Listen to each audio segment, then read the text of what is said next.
Oh, God, my head. Oh, that really does not feel right. God, I need to stop leaving Prince of Persia on the floor. Seek medical attention? Well, I gotta go. What if there's permanent damage or worse? Oh!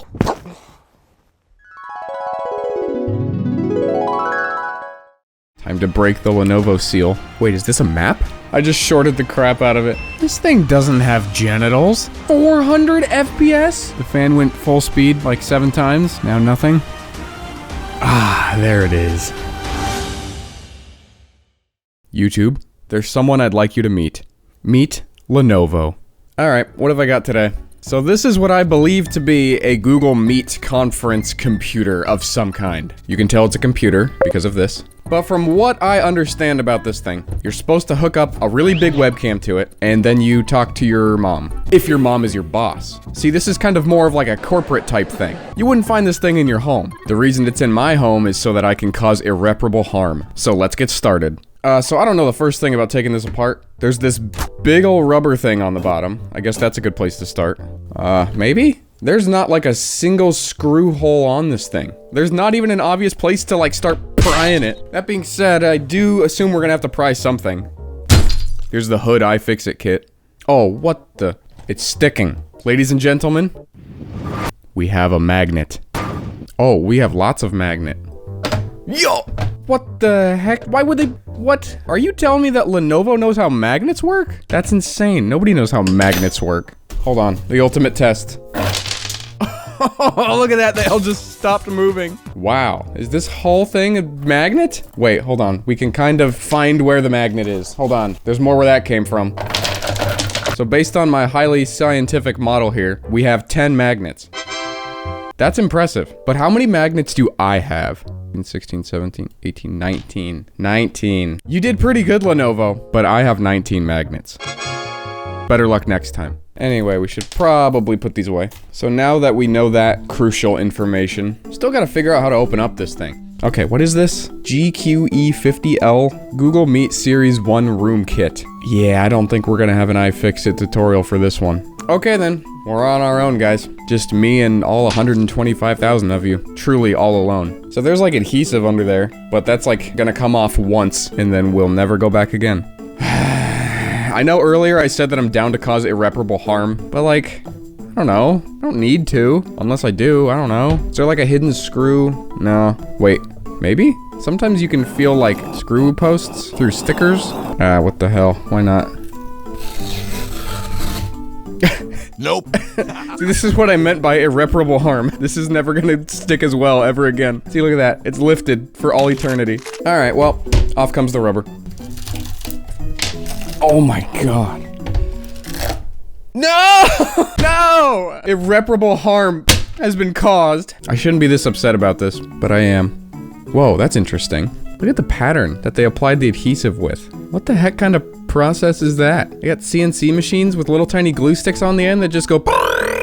That's kind of cool. Anyway, me and the boys looking for some irreparable harm to cause. Yeah. Them city gamers ain't even know how to skin a Lenovo. Yeah, look at that. The whole thing is like that. It's like, wait, is this a map? So here's the focal point. You can see there's a path going this way. There's a pretty open corridor right here. And then there's one diagonally going this way. There's a skinny section we could take around the mound here, but I'm not sure where to go from here. Okay, well, we'll figure that one out another time. That's filthy. But we found our screws. You know how we're taking this thing apart? LTTstore.com. Hey, guess what Linus did? Gaming? He gave me some special Bringus buttons to buy his screwdriver with. They're down here in the description. Buying through these affiliate links directly supports my channel. Plus, they get you the best multi-bit screwdrivers ever made. Anyway, time to break the Lenovo seal. Okay, now what? Oh, hold on.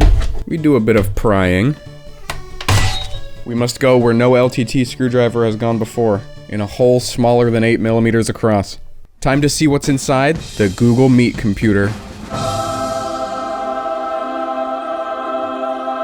Wow, would you look at that? It's like a laptop in a box. SATA M.2. Couldn't have sprung for NVMe? Okay, I see how it is. How much of the dedicated stuff do we got? A pacer. A pacer for industrial. Oh my lord, 2 gigabytes. Yeah, that's gonna be an issue. We will address that later.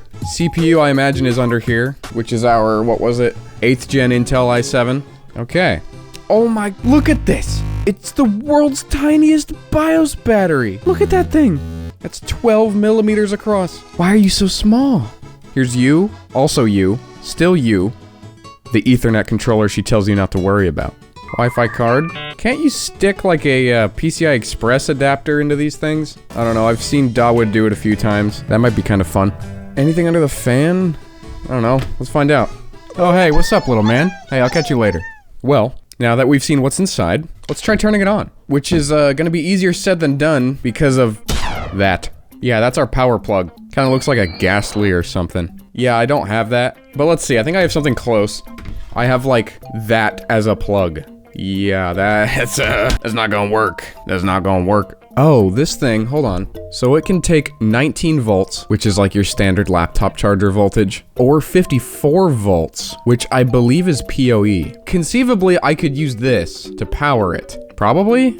I don't know. Maybe this is why this one's got the big Chungus controller? Either way, I don't have any spare DDR4. I also have nothing that uses PoE. You guys know what that means. It's time for a trip to the e-waste store!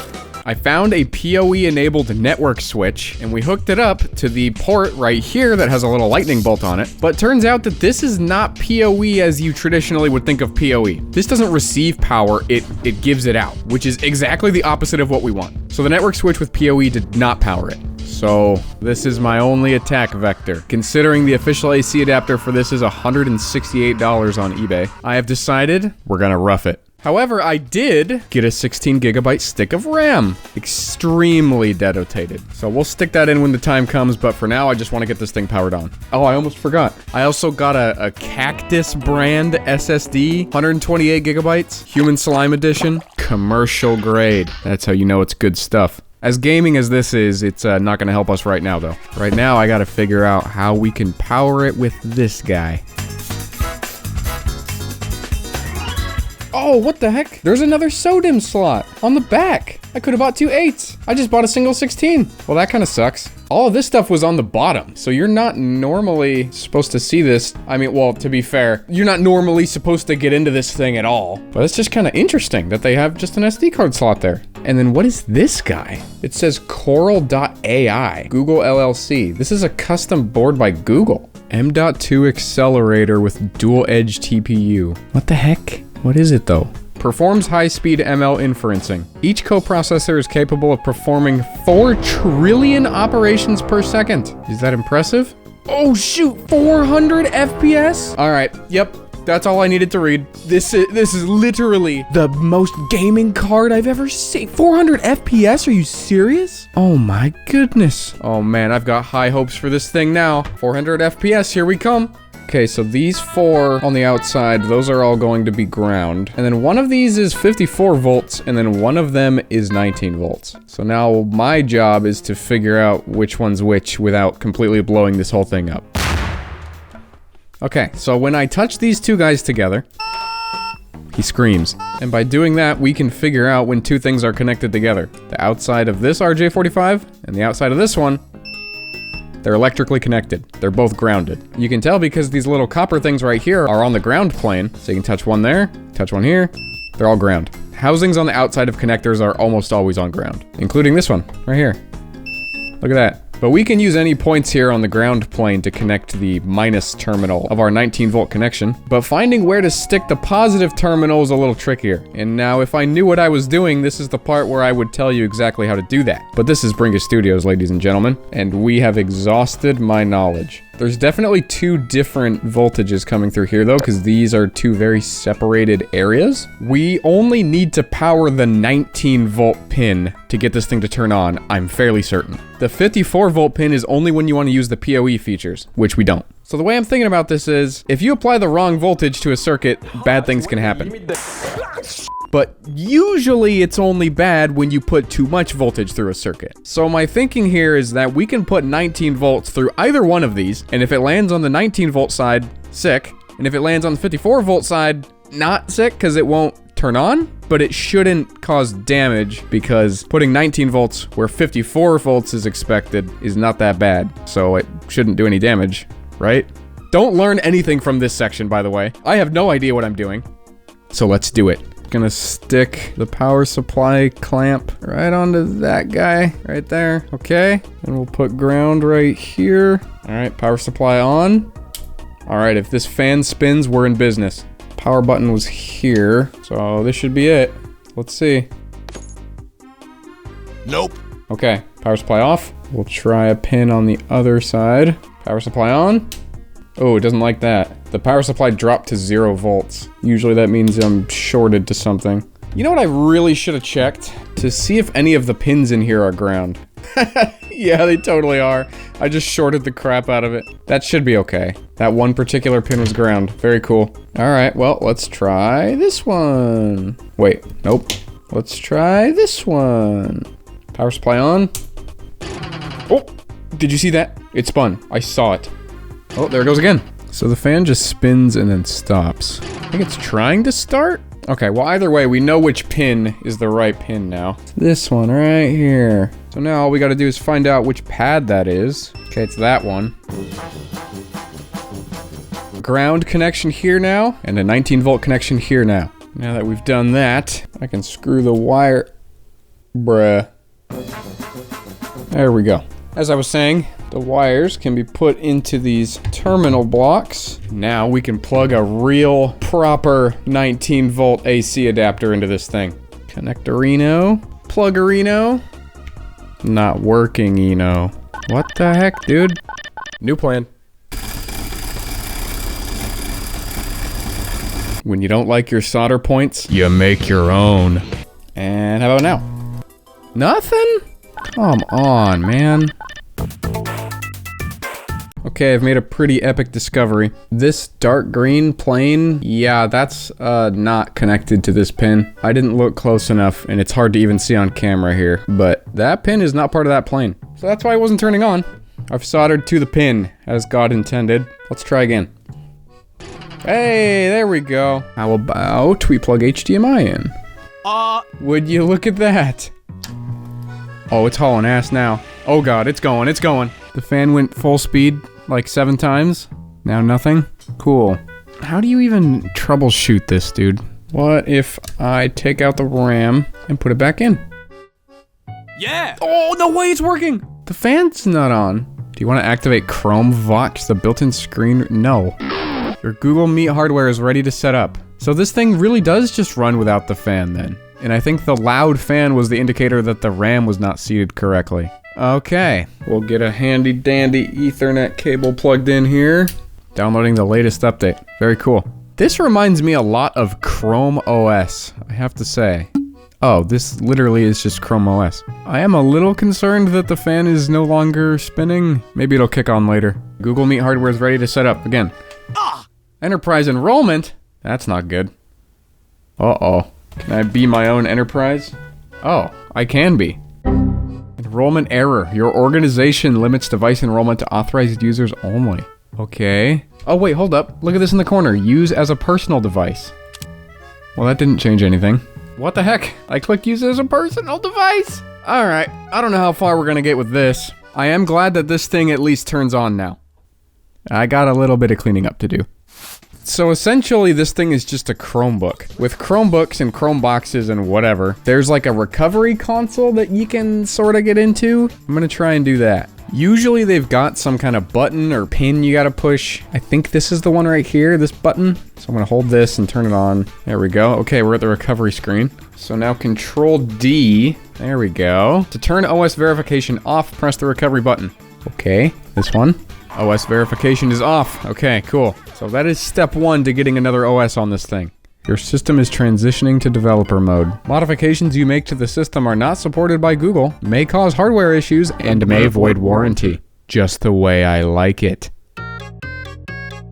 Okay, this stupid thing has finished its transition, whatever that means. Control Alt F2. Ooh. Okay, I believe the root user is Kronos. There we go. Now there is a lovely script put together on mrchromebox.tech that should make it so we can install like a UEFI compatible bootloader type thing in this thing. And then from there, it's game over. This thing is all mine to game on. Okay, so the only problem here now though is that it says firmware write protect enabled. If we're gonna be doing anything with this, we need to disable the firmware write protect. And on these weird Chrome things, there's usually a screw you can actually just physically remove that disables write protection. So I'm going to turn it off. We'll see if we can't figure out where that screw is. It's also possible that it might just be two pads that I have to bridge with solder. I'm kind of the first person that I know of that's messing with this thing, so kind of on our own here. This kind of looks like it to me because you can see that the pad is like split in two areas. So putting a screw in here would contact both the pads and then short it to enable write protection. But the screw is not in there anymore. So that can't be it. Press PP button now.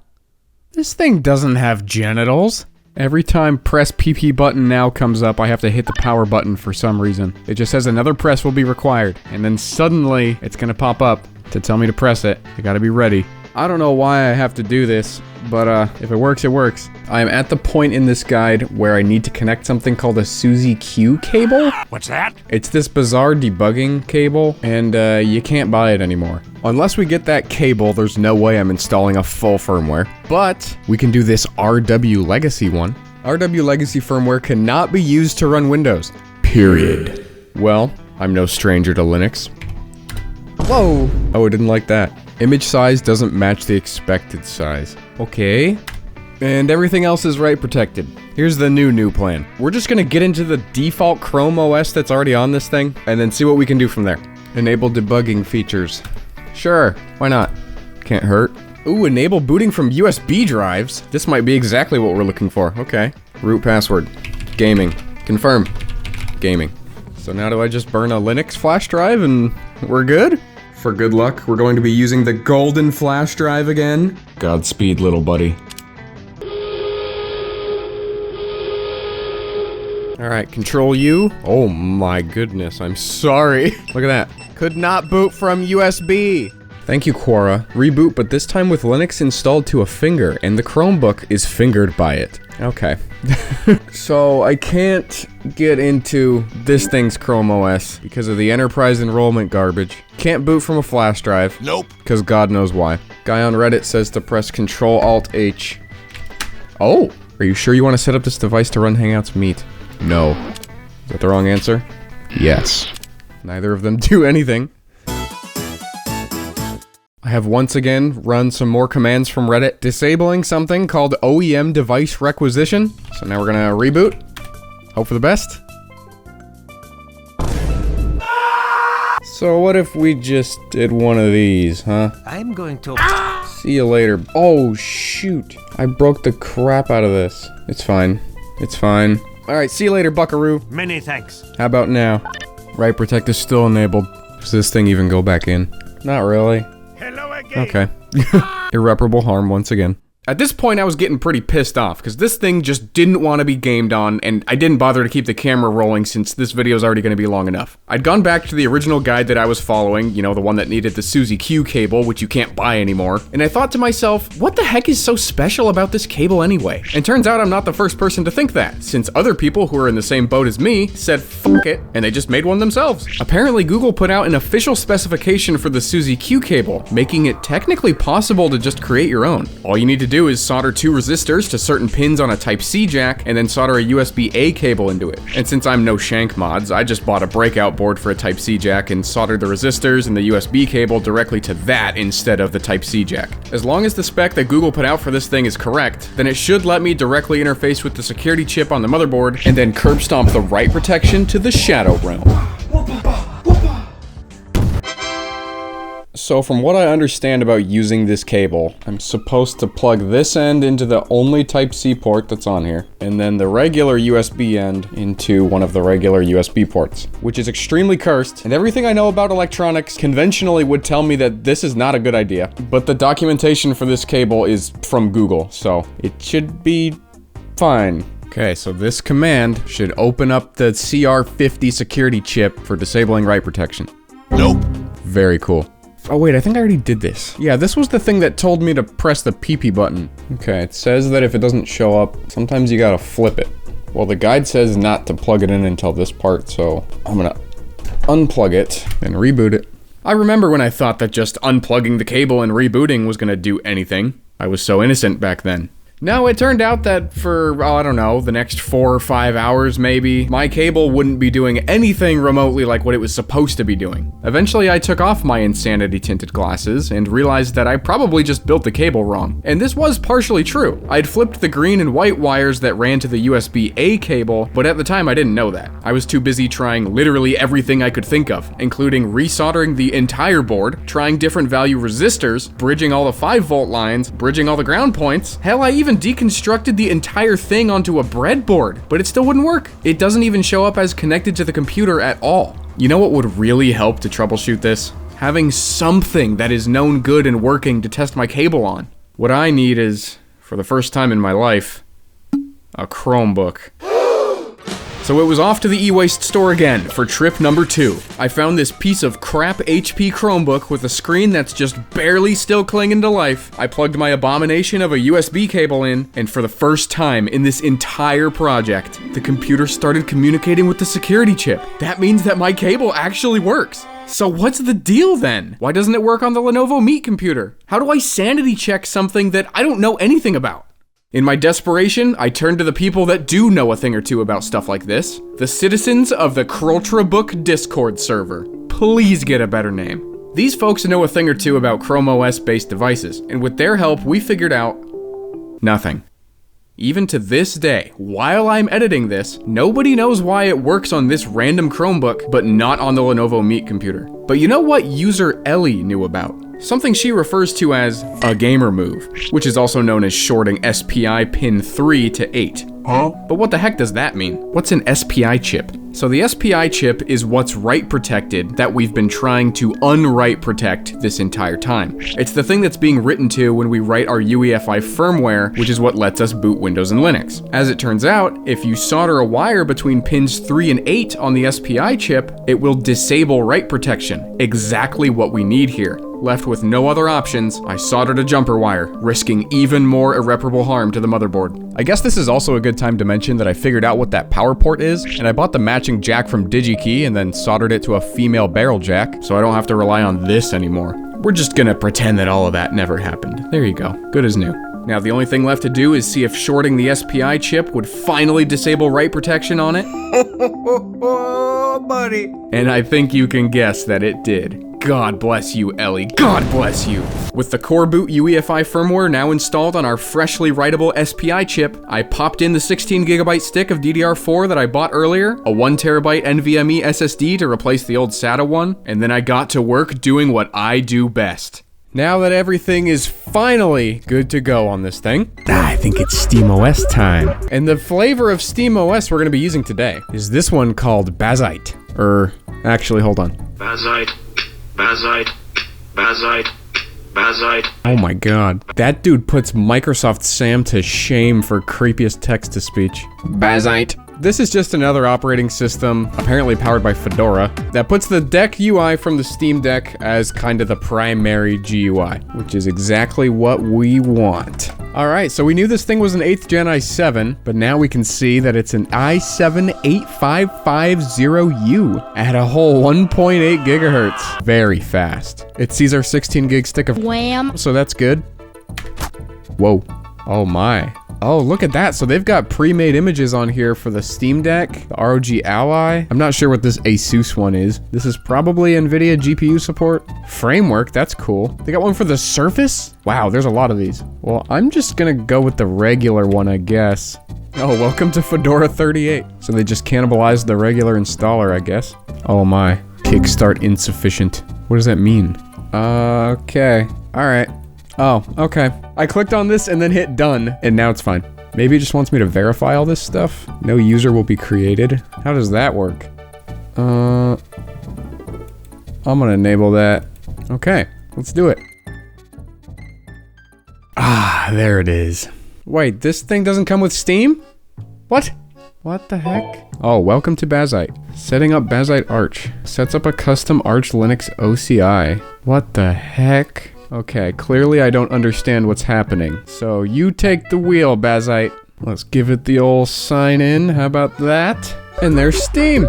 And I've already downloaded some games ahead of time. We can just plug that right into the Type-C port. There we go. There it is. Welcome, Google Meet Series 1 compute unit to the elite group of computers that are now Steam Decks. But do she play like a Steam Deck? Let's find out. Nice. Instant 2.4 gigabyte update. Very cool. Now we can play. Nope, gotta do the Vulkan shaders. Just like a real Steam Deck. Oh my god. This, ladies and gentlemen, this right here is the SteamOS experience. So this is, not great.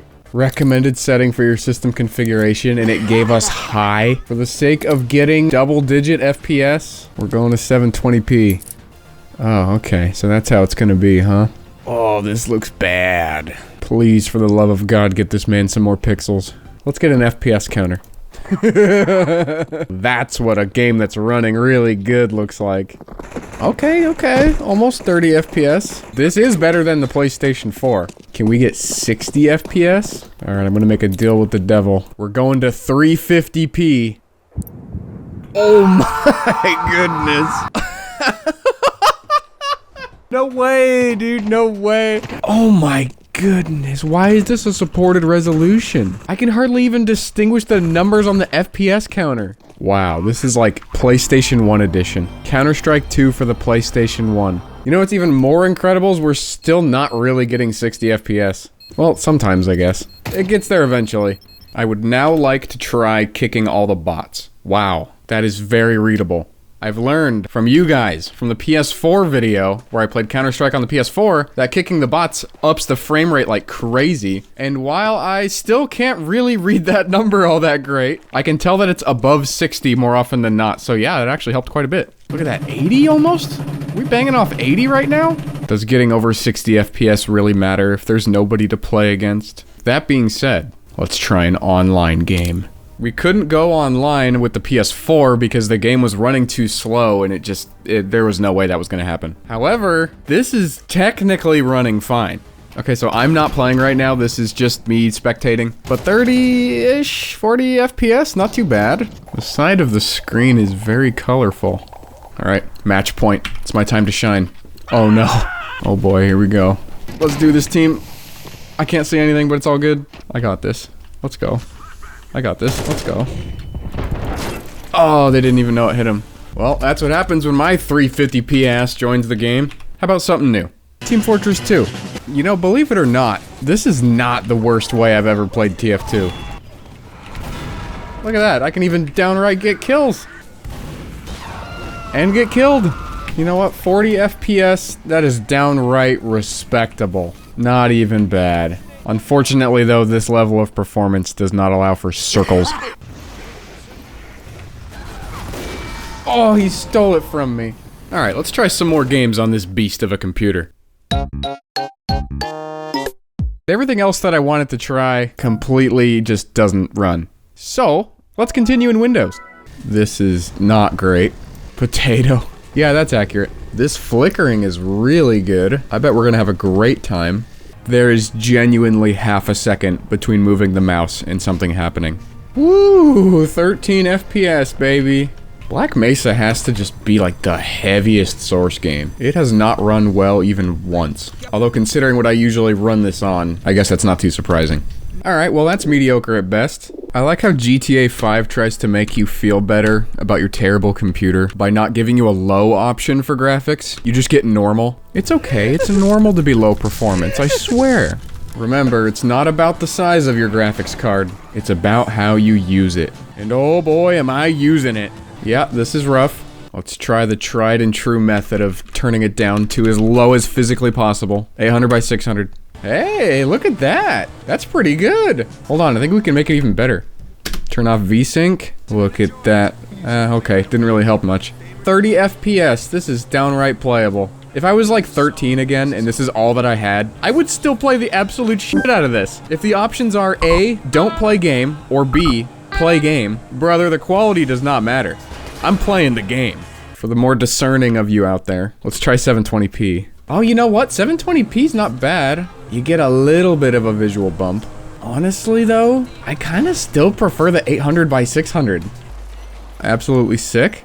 Oh, I was hoping I was gonna land on that guy. Not bad, not bad. Oh, yikes. This is certainly not optimal. Alright, we're just gonna skip 1080p and go right to the minimum resolution of 720p. Actually, we can probably go lower if we do 4x3. Yeah, 640 by 480, let's do it.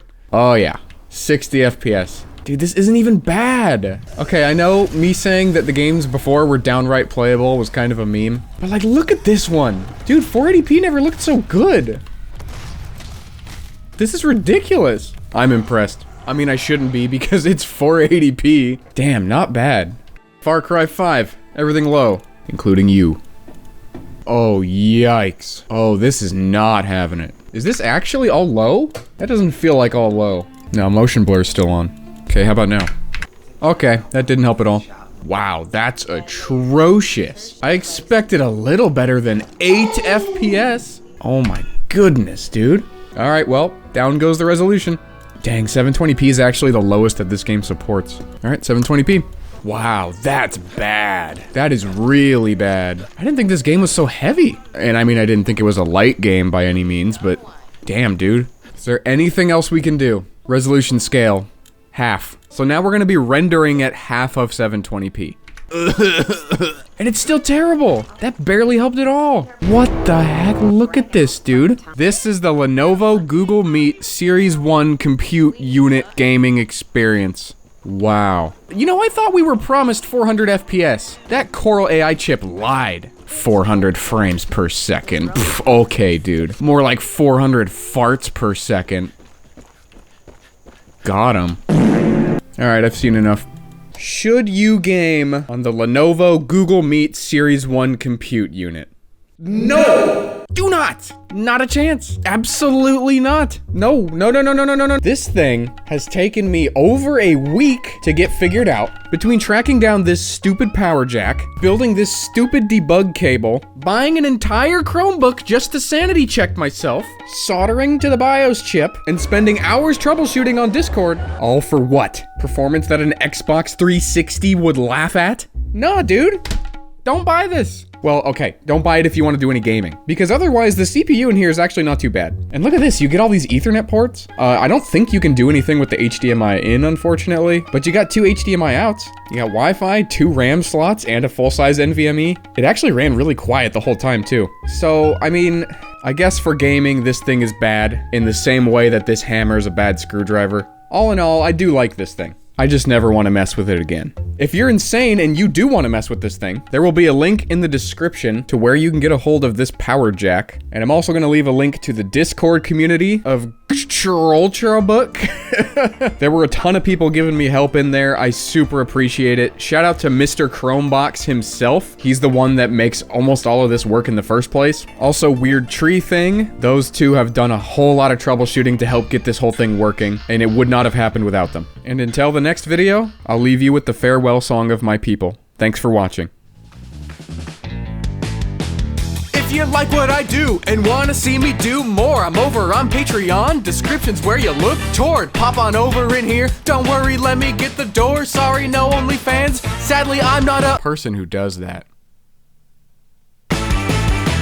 If you're suddenly broke without $1 to spare, just join the Discord, you'll find me and my hair. It's a chill place, everyone's got something to share. Description again, so hurry, get your ass in there.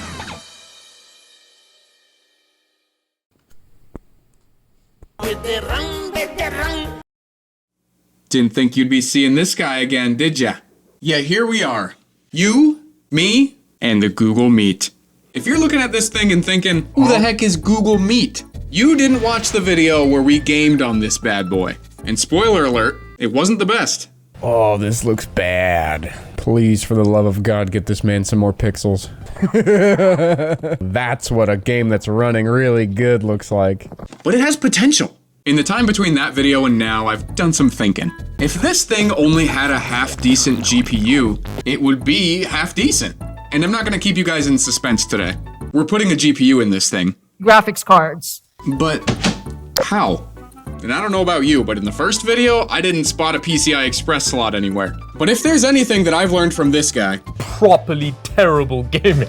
it's that if you can install this, then you can install this. So let's get this bad boy open and then I'll show you guys the game plan. As you guys can see, I have pre-skinned our Lenovo today. When I took the rubberized back off of it the first time, it left a bunch of sticky residue. And as you can see, that is now gone. Anyway.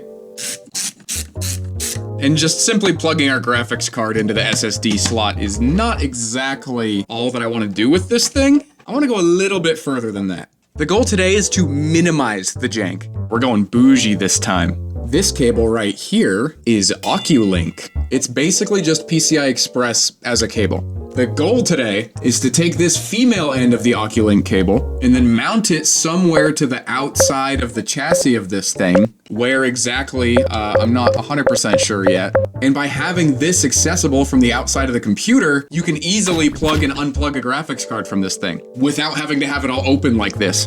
So if we're gonna use this cable and we're gonna plug this end into a graphics card, where are we plugging this end? Ain't got no port. And that is where stinky little adapter number 1 comes in. You take this guy, put it where this guy currently is, and just like that, you have an Oculink port. Because like I said earlier, these things are just PCI Express. And conveniently, NVMe slots are also just PCI Express. All of these little pins in here would connect to your motherboard. And on an NVMe slot, only like a fourth of these are actually gonna get hooked up. But it's the best we got. So here's our SSD. This is where the operating system is currently installed. But for now, in goes the Oculink adapter. Look at that, step 1, complete. Easy. We're basically already gaming. Actually, that's a lie, because all the games are on here. So where's this guy gonna go? Well, we're just gonna keep playing M.2 musical chairs here, and we're gonna evict the Wi-Fi card. But I don't really wanna give up Wi-Fi, so we need a new home for this guy. Look at him, he's just so cute. Why would you get rid of him? I can't even believe that you were thinking that. Wi-Fi card will remember that. Do not worry, my children. I am a benevolent creator. I have a plan for all my children. Except for this one. There's no plan for him. I hate him. Stupid Google Coral AI chip. A chip full of lies. If you watched the first Google Meet video, you would know that Google promised us 400 FPS, but this isn't even 40 FPS. So rest in piss, Google Coral AI chip, and long live the Wi-Fi card.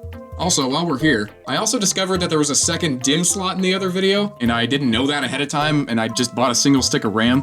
I have another one of these coming, and we'll stick it in the back, and we'll have 32 gigs of DDR4. I'm gonna have to find a way to get the Wi-Fi card antennas to go from here to like over here, but I'm confident future me can figure that out. But until then, let's see what we can do about the SSD. So the Wi-Fi card slot is not the same kind of slot that the SSD needs to go into. They're both M.2, but this is M key and this is not. But that's okay. AliExpress adapter number 2 saves the day. Yoink, yoink. Just a little bit of human centipede action, no big deal. This is a big deal though. The fan be in the way. And normally this is where I would say that this looks like a problem for the Dremel. You still got most of the disc. But even if I did cut off a little bit of the PCB here, there's still nowhere to mount this thing. Normally there's a little screw post that you would screw into, but under there's nothing. So, actually, I do have this. This is the old SSD out of my Steam Deck from when I upgraded it to 1 terabyte. Poo-poo point. So now the stream location is correct. This is Poo-poo point, this part of the Steam Deck, and we're currently here. And there's like perforations in the PCB. So we can take this ultra tiny little SSD, and look at that. It even lines up with the thing they pre-installed. Oh, this feels very wrong. Purposely breaking a PCB. I know it's safe because all of the traces are just in the front there, but this is, oh man. My mechanical sympathy alarm bells are going off right now. Okay. It's not going. I don't like that. It's just bending the piss out of it. I don't like it. I don't like it. Oh, that didn't sound good. Oh, all right, I'm gonna put this by the mic for ASMR. Oh, okay, well, that was terrible. But look at that. Nice little compact package. So that will go into our old Wi-Fi slot, and there's no screw post. Wasn't there a screw post? This just goes right into the heatsink. Oh, it's right there. And there we go. I think at this point, I've technically installed SteamOS on this. SteamOS is installed on this. And let this be a lesson to all you guys out there. It's not about the length, it's about how you use it. Also, while we're in here, I'm going to do penance for my sin of absolutely demolishing the BIOS battery slot. See you later. Oh, shoot. I have like a laptop style BIOS battery that's like all packaged here, but the JST connector that I'm gonna solder in there has not arrived yet, so that's for later. So now the last step, I suppose, is rerouting these Wi-Fi cables. Oh, yikes. I don't actually know if that's gonna be possible. I don't know if our black cable is gonna be able to run all the way over here. So I took this off. It's like the metal frame that holds the motherboard in. Yeah, I didn't even know that this came out, but it does.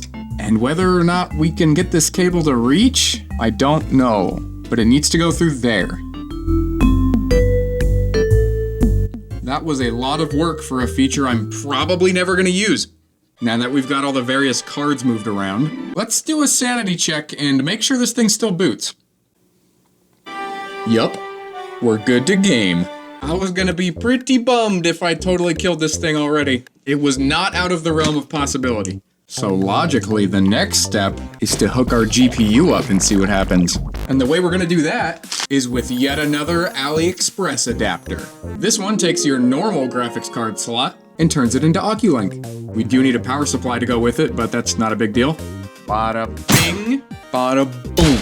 And just to keep it simple for this first test, we're just gonna use this Radeon something graphics card plugged in, Oculink plugged in, and then into here. Okay, look at that. Kinda awful, kinda not too bad. But does it work? My goodness, we are running out of table space. Okay, the graphics card wants to take a nap, so that guy's gonna lay down, I guess. Power on. Oh, okay, now this. And it is doing nothing. Maybe there's something we have to do in the BIOS? And it's not like this thing exactly has the most normal BIOS. So, we'll see. Oh, yikes. All we can do is mess with Secure Boot? Oh boy. Okay, hold on. I'm gonna install Windows to the SSD real quick, and then we'll go from there. I changed out the graphics card for this other crummier one, because the other one wasn't doing anything. But joke's on me, because this one's not doing anything either. As you can see in Windows, all we have is our Intel UHD graphics, which is what this is right here. There is a DVI cable plugged in, but it's not plugged into anything, because it doesn't matter, because watch this. A whole lot of nothing. I get no video from the graphics card, it doesn't show up in Device Manager, and trust me, all of this random crap down here, none of these are the graphics card. I can guarantee you that. Last time I was messing with this thing, these were all here, and it's just all the random weird hardware that's on this thing. It's just kind of like that. But interestingly, watch this. I'll turn the computer off, and then this guy, he turns off. So they are communicating somehow. I just don't really know where the breakdown is. So to troubleshoot this, I ordered another one of these Oculink adapters. If this particular Oculink adapter just doesn't work, we will be able to find out after they show up from Amazon.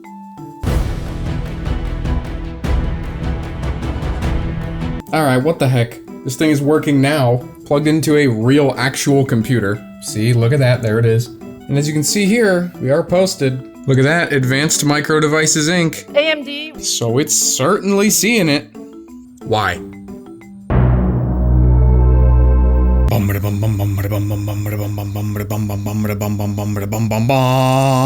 New adapter from Amazon. It's gonna make the whole thing work. I don't know where this part's gonna go in the video. It's been like 10 billion years since I started this, but it's working. This is a Radeon RX 480. I was testing it with other cards at some point, but this one is actually working the best. It's hooked up using this NVMe adapter. This little stubby guy works great. Something, it's not about the size, you know, But don't take my word for it. Look at this. This is GTA 5 running on the RX 480. And I can tell you it's running on the RX 480 because this is 1080p at a mix of high and very high settings. And you know what's even crazier? Those of you that really understand what I'm about to tell you are gonna hate this. It's running at PCIe by 2. This is a PCIe 3 by 2 link. I have no idea why, but this NVMe slot is not wired up for by 4, or it's just not working correctly in the firmware or something. I don't know. The wizards over on the Ultrabook server are kind of figuring this out for me right now. But this is the performance uplift we're getting with a by 2 connection. Your graphics card has 16 little highways that it can communicate with the computer with, but right now we are pushing all of that traffic through just 2 of them, and it's still working this well. Absolutely bananas. The proof of concept is a resounding success. Now let's minimize the jank. You've seen the business side, but have you seen the gaming side? You don't want to see my gaming side. These are not 3D printer errors, these are gaming lines. We now have a beautiful cutout for the Oculink port. Not only that, but we once again have those grippers. Look at that, she ain't going nowhere. One of the prototypes for this whole back piece was like a completely ventilated version, but then looking inside of here, I realized that this whole part right here is the air intake, and there's actually some components in here that need cooling, and they need the air to go from here to here. So instead, the whole thing is just solid. And this isn't all I was working on. Oh, I've been busy. I soldered in a connector for a new CMOS battery. I got our second stick of 16GB DDR4 and I slapped that bad boy right on the back. And the only thing left to do now is finish off the GPU dock. I've got the general skeleton figured out already, and I do want to make a nice ventilated enclosure, but I didn't have the GPU on hand yet, so I couldn't really measure it. However, okay, the question on everybody's mind. Is this overkill? Surprisingly, the answer might be no. And I'll let the people that understand PCI Express a little better than me clarify in the comments, because I have no idea if this line of thinking is correct. But remember earlier when I was playing GTA 5 on this thing on the RX 480, oh no, the A came off, no. Anyway, when I was playing GTA 5, we discovered that this was only a 2x link. That's actually non-standard for NVMe slots in general. They're supposed to be a by 4 link, but this one just sucks. Sacrifices had to be made to hook up 5 gigabit Ethernet ports, I suppose. So my thinking was, if we're gonna be so limited by only a by 2 PCIe connection, we're gonna want the fastest possible card to just kind of brute force it. What I imagine to be the reason that this thought process breaks down is because you actually reach like a point of diminishing returns with how much data you can even shove through that connection. And if that's the case, this is completely overkill. There's definitely a bottleneck with that by 2 connection, and you guys know me. I'm not gonna try and find the optimal graphics card for this situation. I'm just gonna install big GPU. Big GPU, go fast. Oh hey, it came with a mouse mat. That's pretty cool. Actually, it's a repair mat for when your GPU overheats and dies. It's actually not really that much bigger than the 1080. It's a wee bit thicker, but it's in pretty much the same footprint. Radeon scum. Who wants it? And just like that, Bob's at your dad's family reunion. Man, do I even want to make an enclosure? This is a really nice looking card. You know what, AMD? You've convinced me. No enclosure. We're just gonna raw dog it. Let's do this. Okay, this thing is epic. I just triggered OPP on this power supply with just the card connected. The whole thing just shut down on me when I loaded up 3D Mark. So, sorry, 450BT, you're not gonna cut it. But you, my beloved TX850, you will lead the people to gaming. About halfway through recording all the gameplay, I realized that there was an atrocious buzzing in most of the recording. When the GPU is under heavy load, the power supply just starts buzzing uncontrollably, and a lot of that got into the audio. I have since switched back to a mic that is not affected by the buzzing, but until we get to the GTA gameplay, you will just have to suffer. I am sorry in advance. Anyway.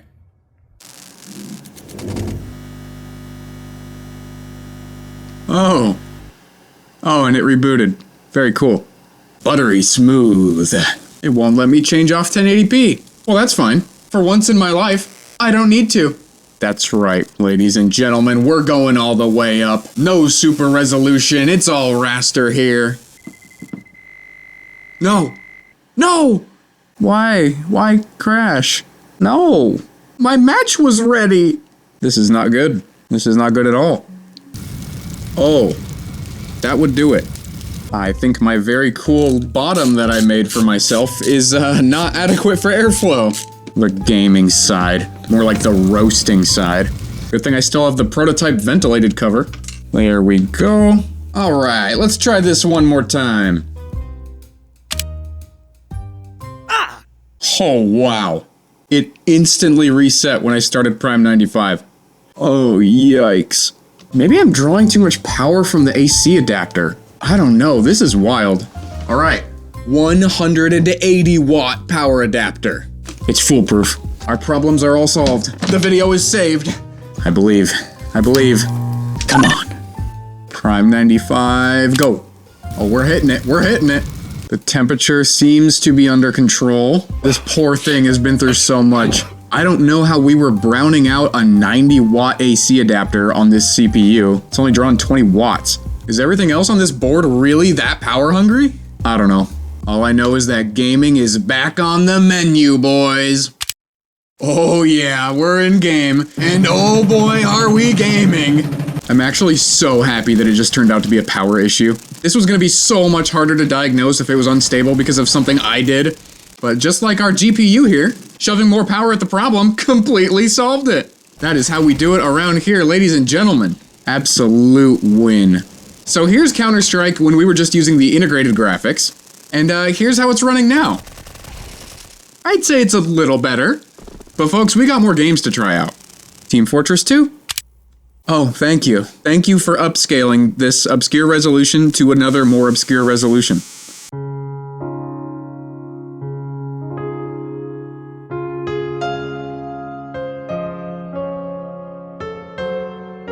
Alright, maximum settings. Let's play a game, YouTube. When I get into a match, how many bots are gonna be there? And will I get instantly kicked? Let's see. Wait, no bots? If you said no bots, somehow, I think you were correct. Hey, that's pretty good. What the? Nah, what? Absolutely not. Okay. Oh, look at that. Okay, never mind. If you said no bots, you were very wrong. Look at that, though. We are in the hundreds of FPS in TF2. I mean, you leave spawn and we're instantly down about 130 FPS, but you know. If that ain't a bot. Oh, no. Oh! I'll take it. I'm stopping on a high note. I will admit, the CPU is kind of still in danger of melting. Ah, that's okay. We got games to play. Ooh, like to see that. Normal, everything normal. But folks, there's nothing normal about this performance. 80 FPS, we love to see it. Look at that, even up to 90 when you're drowning in the lake. So this was how the game was running with the integrated graphics before, compared to now. Once again, I'd say we've got a bit of a performance uplift. The game's actually playable in 1080p, unlike last time. Clearly, the GPU is overkill for GTA 5. And realistically, this is not that much better than the RX 480 from earlier. And considering the price gap between an RX 480 and a 6950 XT, we are certainly beginning to cement my purchase in clown territory. Well, hold on. Oh my, that's how you know it's running good. When the menu freezes up for 5 whole seconds. Very high, ultra. I don't think our PCIe by 2 link is gonna like this very much, but we'll see. Cranking it to ultra graphics? Yeah, looks like the GPU has something to do now. Interesting. So the performance in terms of FPS is like exactly the same, but the graphics are just way higher now.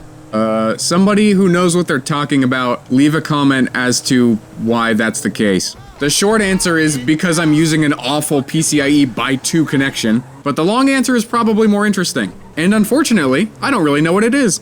But with that being said, I think I'm gonna crank the graphics up on everything else too. Seems like there's no difference in performance.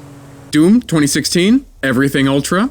And the reason we're in Doom 2016 and not Doom Eternal is because in the original video I played Doom 2016, there was no chance that the iGPU was going to be playing Doom Eternal. We had to go all the way down to 480p to get half-decent performance. But today, ladies and gentlemen, 1080p, 150 FPS. It's just beautiful.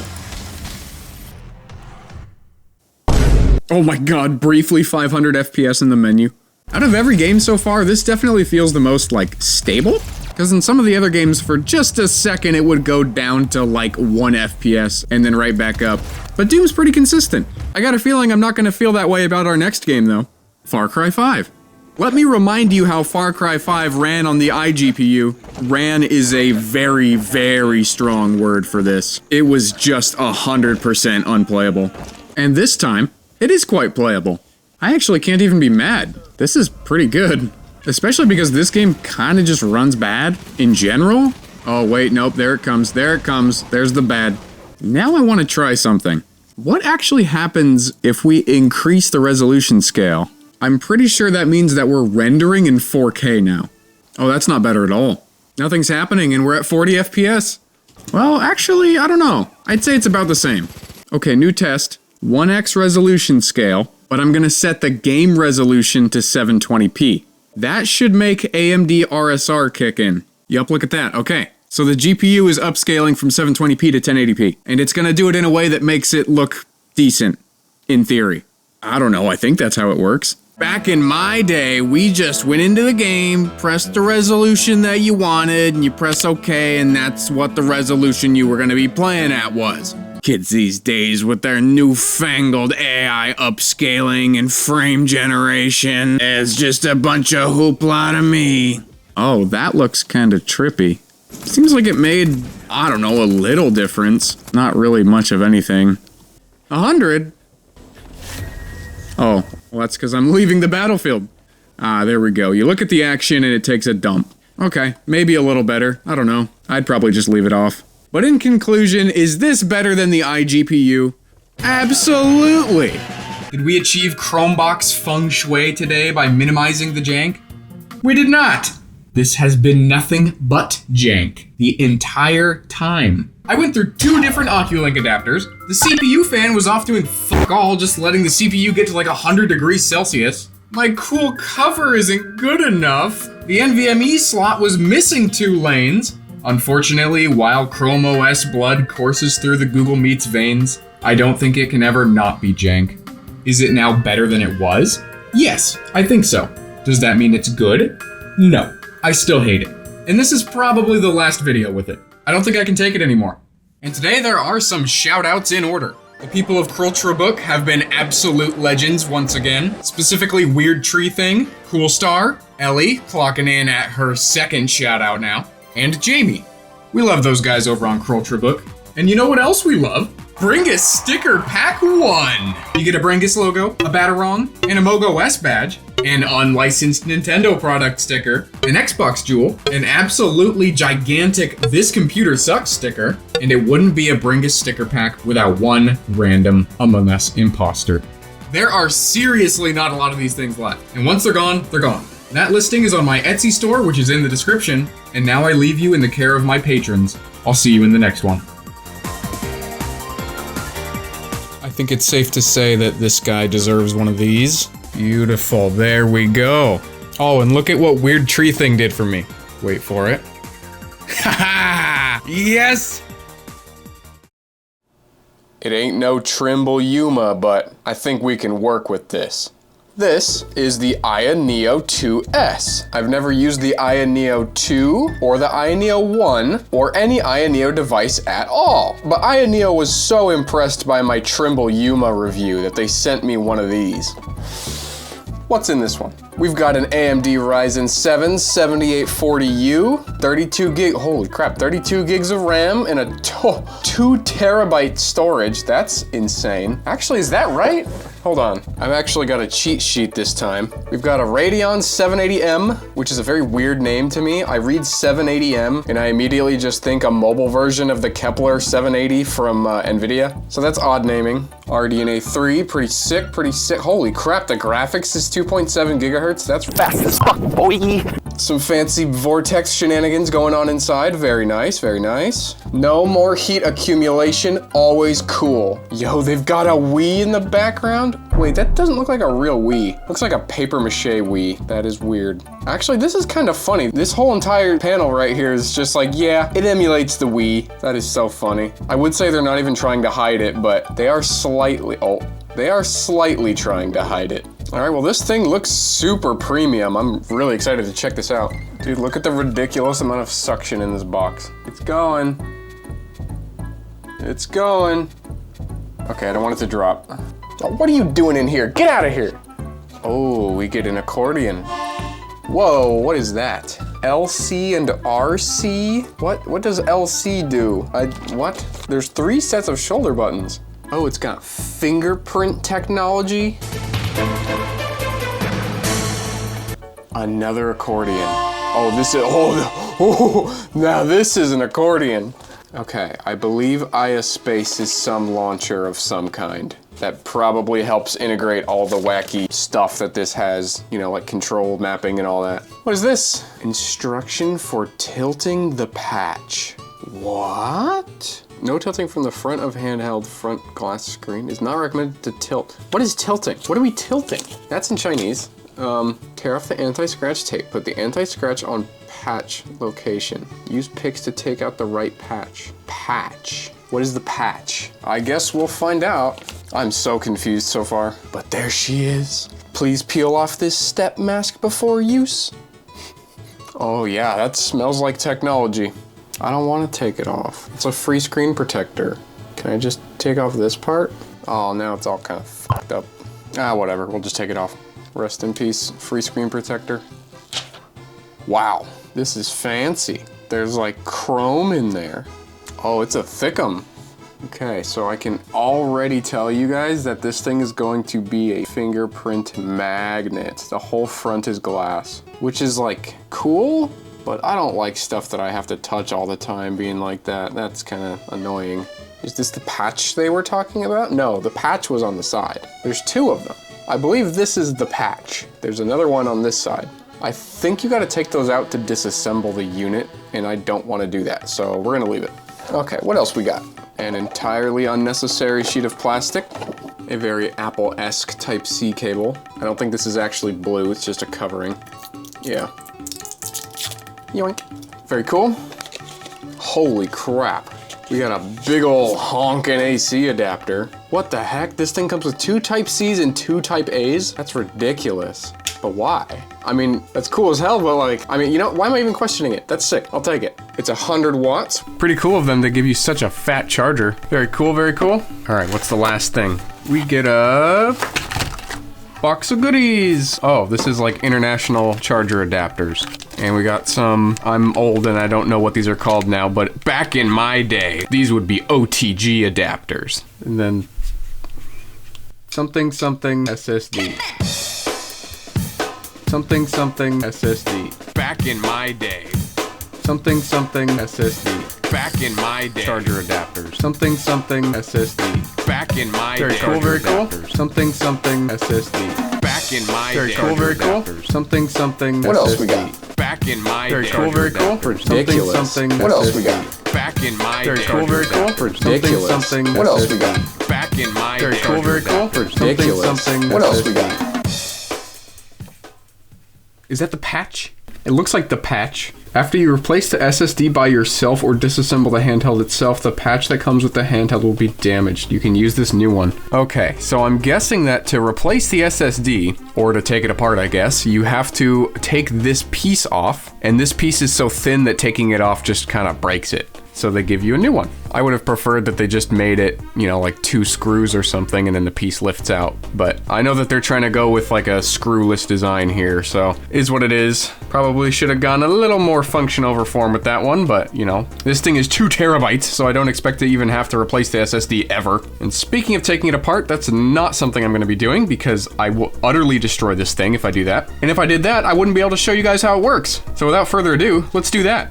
2 Type-Cs is super nice to see on here. Oh wait, holy crap, there's 3! Dude, that's sick. That's something that the Steam Deck is sorely lacking in my opinion. Ooh, LED joysticks. Neat. It's Windows time. Welcome to Microsoft. Let's see, do the controls work in the menu? No! Do they actually work and I'm just dumb because I didn't read the manual? Yes! I knew there had to be a reason they gave me these accordions. Oh, so these LC and RC keys actually do something kind of cool. It does a quick open, which opens the multitasking interface, or something along those lines. LC is on-screen keyboard. I'm gonna remember that. He did not. How do I change the mode to use the buttons? Okay, well, let's just start pressing stuff. Okay, I don't think these do anything until, like, you've already set it up, unfortunately. Okay, whatever, that's fine. Making sure you have the latest. That's my favorite Windows 11 Jangrish, even though it's made by Microsoft in Seattle, so there's no reason that should sound so weird. We're gonna do the old Bringus scam again on this one. Knowwhatthankyou.com. No account for you. Get scammed. Bill Gates is shitting and pissing himself as we speak. How many no's does it take to set up Windows 11? 1, 2, 3, 4, 5, 6. 6 no's. Hi. Sideways. While that is loading, just to give you guys a size comparison to this thing, I'm gonna put a few common household items next to it so you can get an idea. So I've picked a few things that I know everybody's gonna have lying around so you can really get an idea of this. Okay, here it is next to a first generation Zune. Right off the bat, you guys should probably immediately get the idea here. But if you're still not sure, here's a modern BlackBerry phone with a keyboard. It's not quite in frame, so there, we'll do one of those. And between these two, I'm sure you guys already got it, but just in case, here's your common Among Us sticker as well. These are pretty standard size, so I really hope at this point that you've got it. But just because I'm the kind of guy that really wants to make sure that you understand what we're kind of working with here, here's one more. It's a Noctua fan, and I don't know what size it is. Okay, now I know you guys have the picture, so. All right, and we are still sideways. Why does this always happen? Oh, okay, we're good. Hello, Ayaneo players! Ayaspace is for you PC handheld game content management software. Maybe you are not familiar with it yet. Don't 3 spaces to worry. Now let 3 spaces make some simple settings. Okay, I understand that Ayaneo's not a native English-speaking company, but I think like a tiny little bit more QC is in order. We are already helping you organize the local game datas. Local game scan complete. Interesting considering there's no games yet. Enjoy your game life. I do like that one. That's a good one. Don't change that one in QC. That's good. I like game life. Okay, we seem to be in some kind of launcher. Oh, so here's the resolution, 1200 by 1920. So unfortunately, with 1x Player being 1x Player, when I did the 1x Player 2 video, I had to send it back, which was weird because it wasn't even like a pre-production sample. So I can't compare it to that. But at the very least, I can pull up some specs. So the 1x Player 2 that I had looked at was 2560 by 1600, which is a good bit bigger than this. I'm gonna add a graphic on the screen here that kind of shows you the difference between those two screen sizes, if they were the same DPI. Obviously they're not, but that just kind of gives you an idea of how many more pixels there were on that screen compared to this one. But I'm also gonna let you guys know that that does not matter, because in my 1x Player 2 video, I kept talking about how that screen resolution was just ridiculous. On a screen that's this size, you don't need it that high. I think that 720p that you see on the Steam Deck is probably a little too low, just barely, and 1080p is probably about the sweet spot, and that's almost exactly what this is. This is basically a 1080p panel. However, I don't think this overlay program launcher thing is running at 1080p. I'm gonna try my best to show you guys on the camera, but it looks like the launcher is being rendered in like 720p or something. It doesn't look like it's the native pixel density of the display.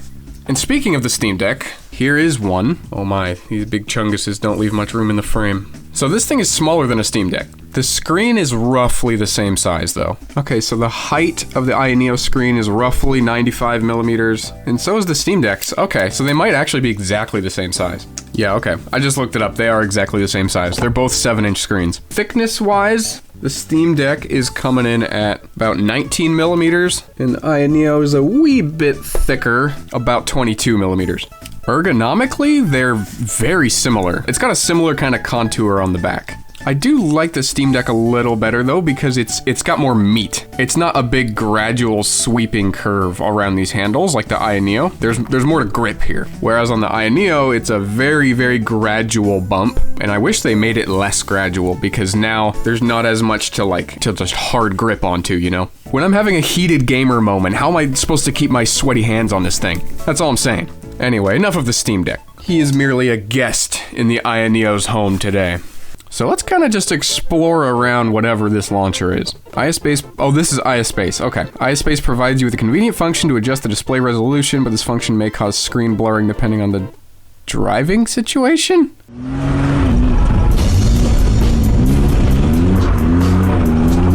Ensure that the official AMD driver is installed. Are there alternate drivers for this thing? That's kind of interesting. Pressed hamburger, I know. Oh, it didn't like that.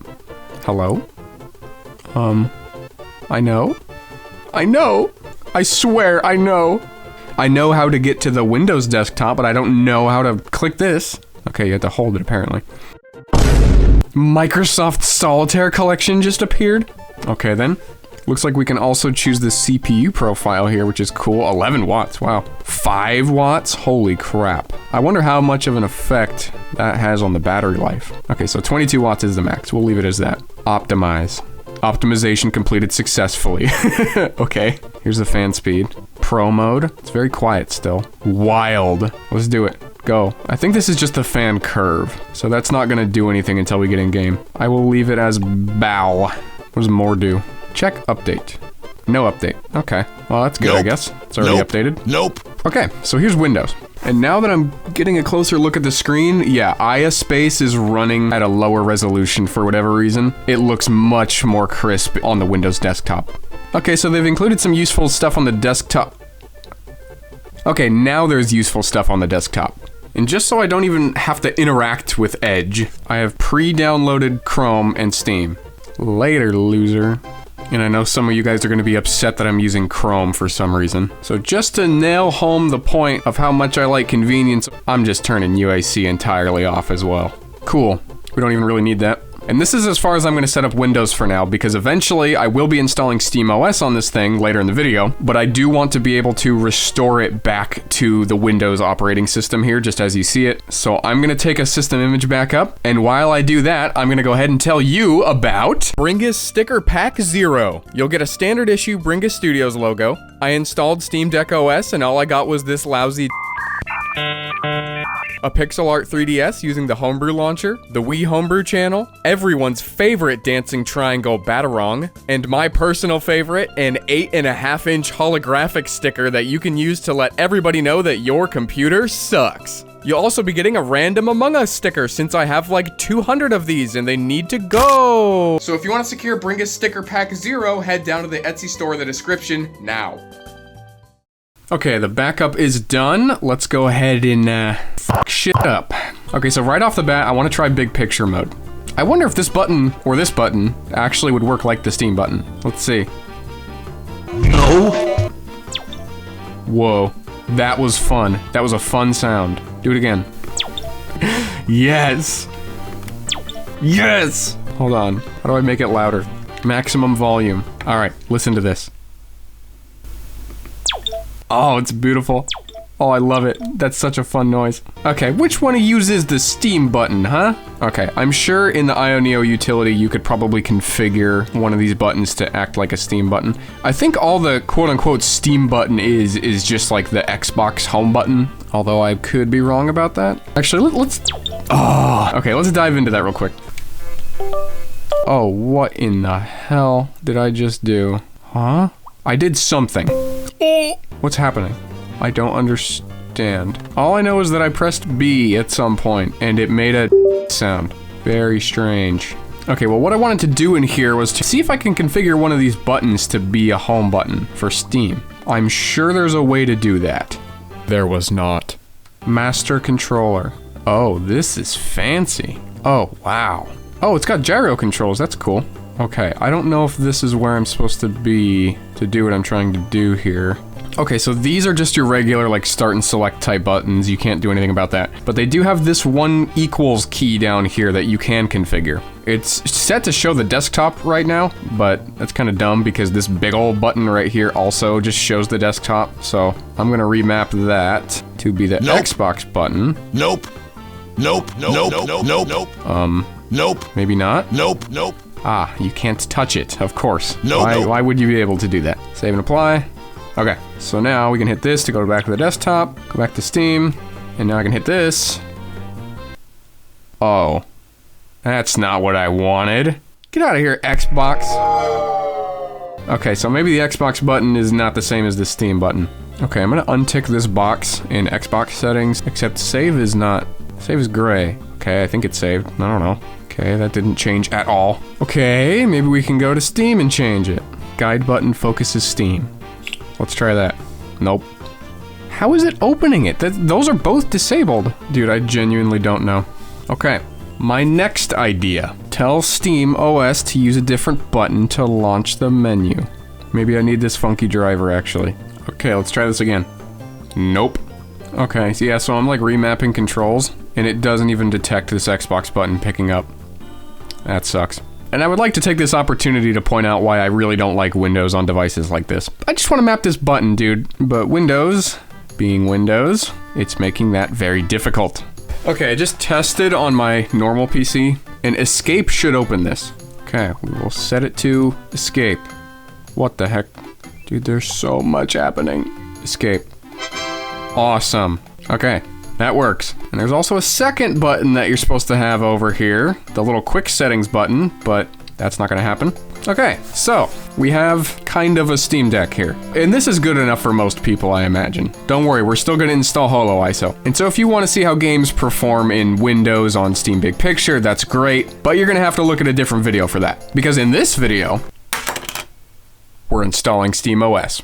And because I know things can get kind of strange on these portable devices when you're booting into different operating systems, I'm going to connect a keyboard and mouse.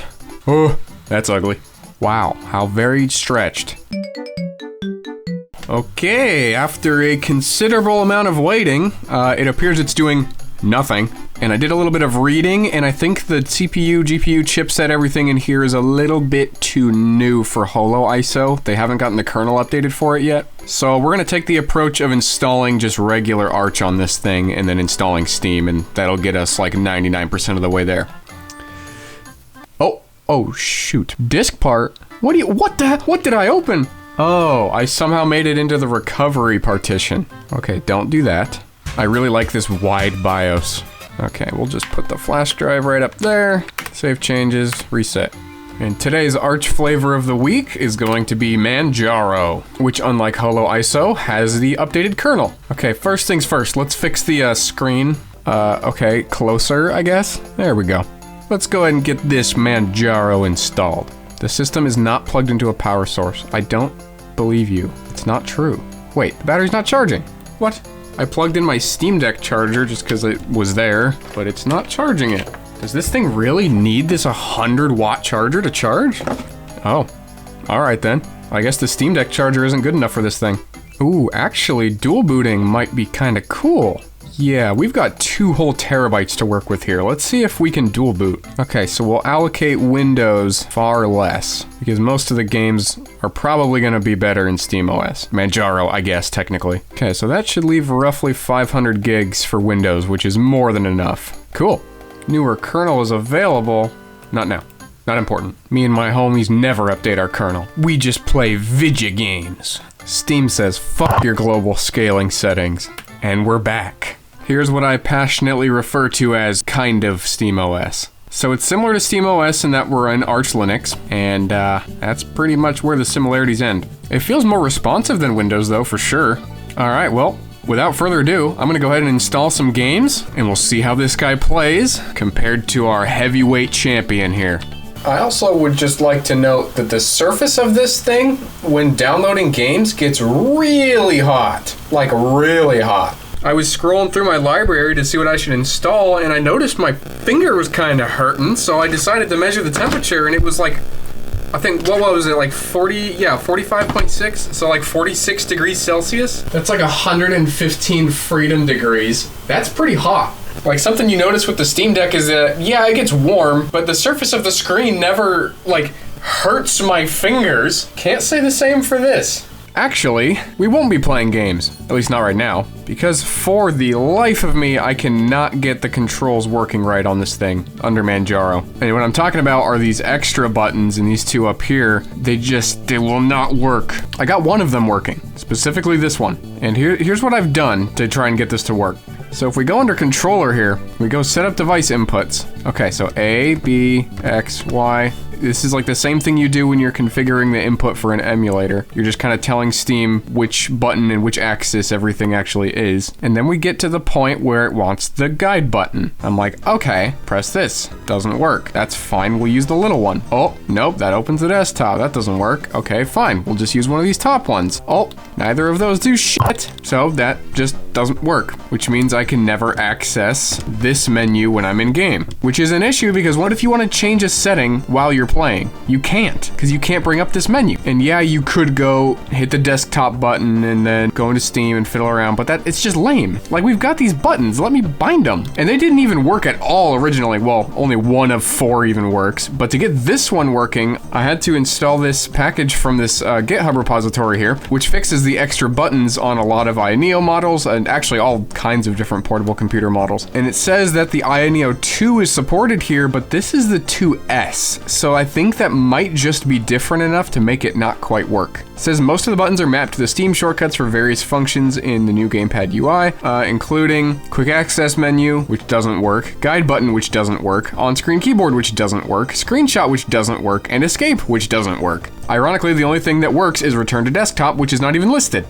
If you go to a keyboard tester and you press these buttons, look, it's doing stuff.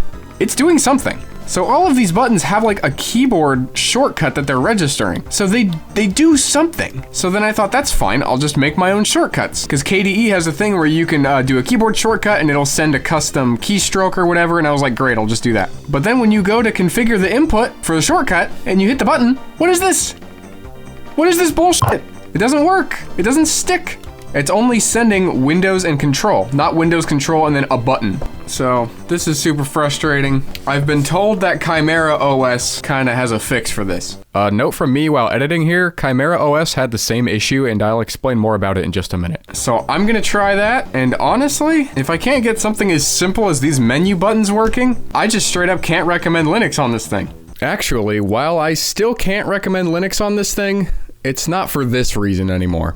I posted an issue on GitHub with Chimera OS, and a kind soul by the name of PastaQ Derek has updated handy GCCs for the 2S, and the buttons are mostly working now. There's still a bug where every once in a while when the console starts up, the controls will be frozen, but you can just keep rebooting it until they work, and then they behave just like they're supposed to on the Ayaneo 2. But I still don't recommend Linux on this device for a couple of reasons. You know how I said that you can keep rebooting until they work? Well, that was kind of a lie, because rebooting from the deck UI is broken. It just hangs here, forcing you to hard reset it. And this is just the beginning though, because this thing has some other quirks that cause a chain of issues that you'll run into while using Linux. Obviously, Holo ISO is not working yet because it needs a kernel update, and until then, the best thing is Chimera OS, which doesn't seem to have great compatibility with Decky Loader. And why do we need Decky Loader? Let me show you some gameplay of Red Dead Redemption 2 at 720p low settings here in Chimera OS. Notice that the CPU wattage is super low. It's averaging like 7 watts. This chip should be going all the way up to 22, but the TDP control is not working for this device in Chimera OS at the moment. There are tools like Ryzen ADJ and Power Control that can change the TDP, but they're both broken right now for this specific CPU that's in this thing, and Decky Loader is broken, so I can't install Power Tools, which is another program that can be used to change the TDP. So we have no TDP control. Not only this, but Suspend is also broken, so you have to hard reset it every single time it goes to sleep. So it's all just kind of fucked. And for these reasons, I'm just gonna have to come back to this thing another time when it's more supported in Linux. And aside from Linux, I don't really think I can recommend this device even in general. There were some fairly important issues that had nothing to do with Linux that materialized during my shenanigans with the 2S. Something was going on with heat, and it may have started causing issues with the screen. So remember what I had commented on earlier about the screen. I also would just like to note that the surface of this thing, when downloading games, gets really hot. Like really hot.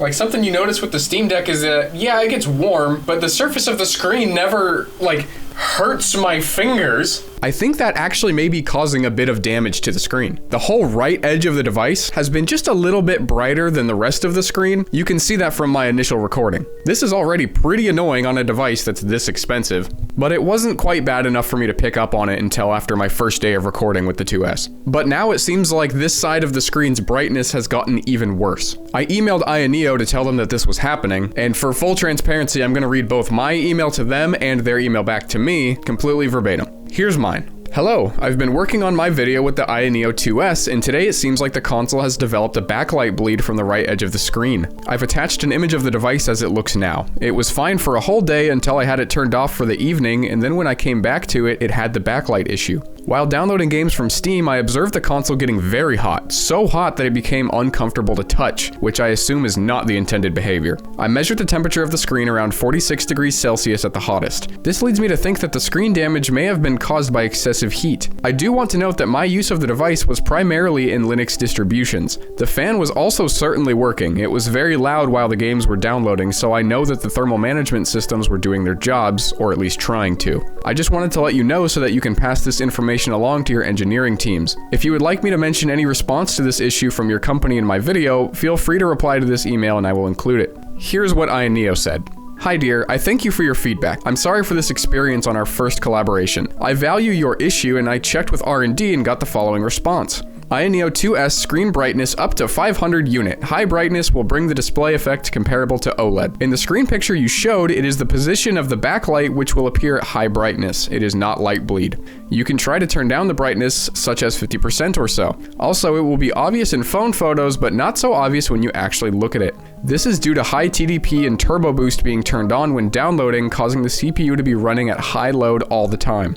This is a Windows mechanism, so it is recommended to turn off turbo boost and lower TDP when downloading. In addition, in future ISpace 2, we will provide a dedicated performance configuration option for downloading so that you can avoid this situation when downloading. We hope that the reply from our R&D department will help you to solve the confusion. Also, we would like to ask you not to mention the above in the video, because in fact what we gave you is a media device, not a mass-produced device. Thank you for your understanding. There is so much wrong with this response. Let's break it down a bit. They stated that in the picture I sent, this one for reference, that this is the position of the backlight, not light bleed, despite the fact that I told them it was fine for a whole day until I had it turned off for the evening, and when I came back to it, it had the backlight issue. The position of the backlight does not change throughout the day. It couldn't be the position of the backlight. That's not... Anyway. Then they go on to say, you can try to turn down the brightness such as 50% or so.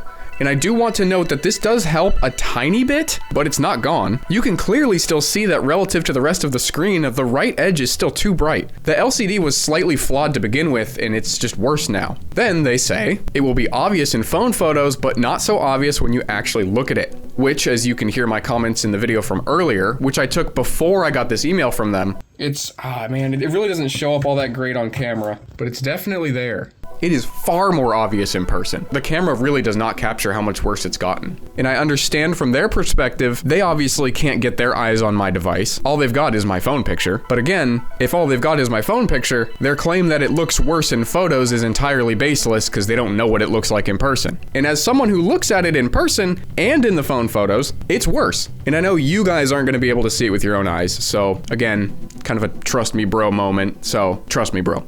And here's where I feel like they may have copied and pasted part of their response, because it makes no sense at all in the context of my original email. In reference to my statement that, while downloading games from Steam, I observed the console getting very hot, so hot that it became very uncomfortable to touch, they told me this. This is due to high TDP and turbo boost being turned on when downloading, causing the CPU to be running at high load all the time. This is a Windows mechanism, so it is recommended to turn off turbo boost and lower TDP when downloading. But that doesn't explain anything, and it's not even useful advice. I said in my email, my use of the device was primarily in Linux distributions. So there's no way that a Windows mechanism played a part in any of this. In fact, if I had to guess, I'd say that it was a lack of a Windows mechanism that caused this damage. My theory is that something that's baked into their Windows software is helping to manage the TDP and fan speeds so that it doesn't get this hot. To find out, I recorded the temperatures of the screen in Linux, where Ayaneo has no software that can influence the hardware, and I did the same in Windows, where their ISpace software has the granular control of TDP and fan speed.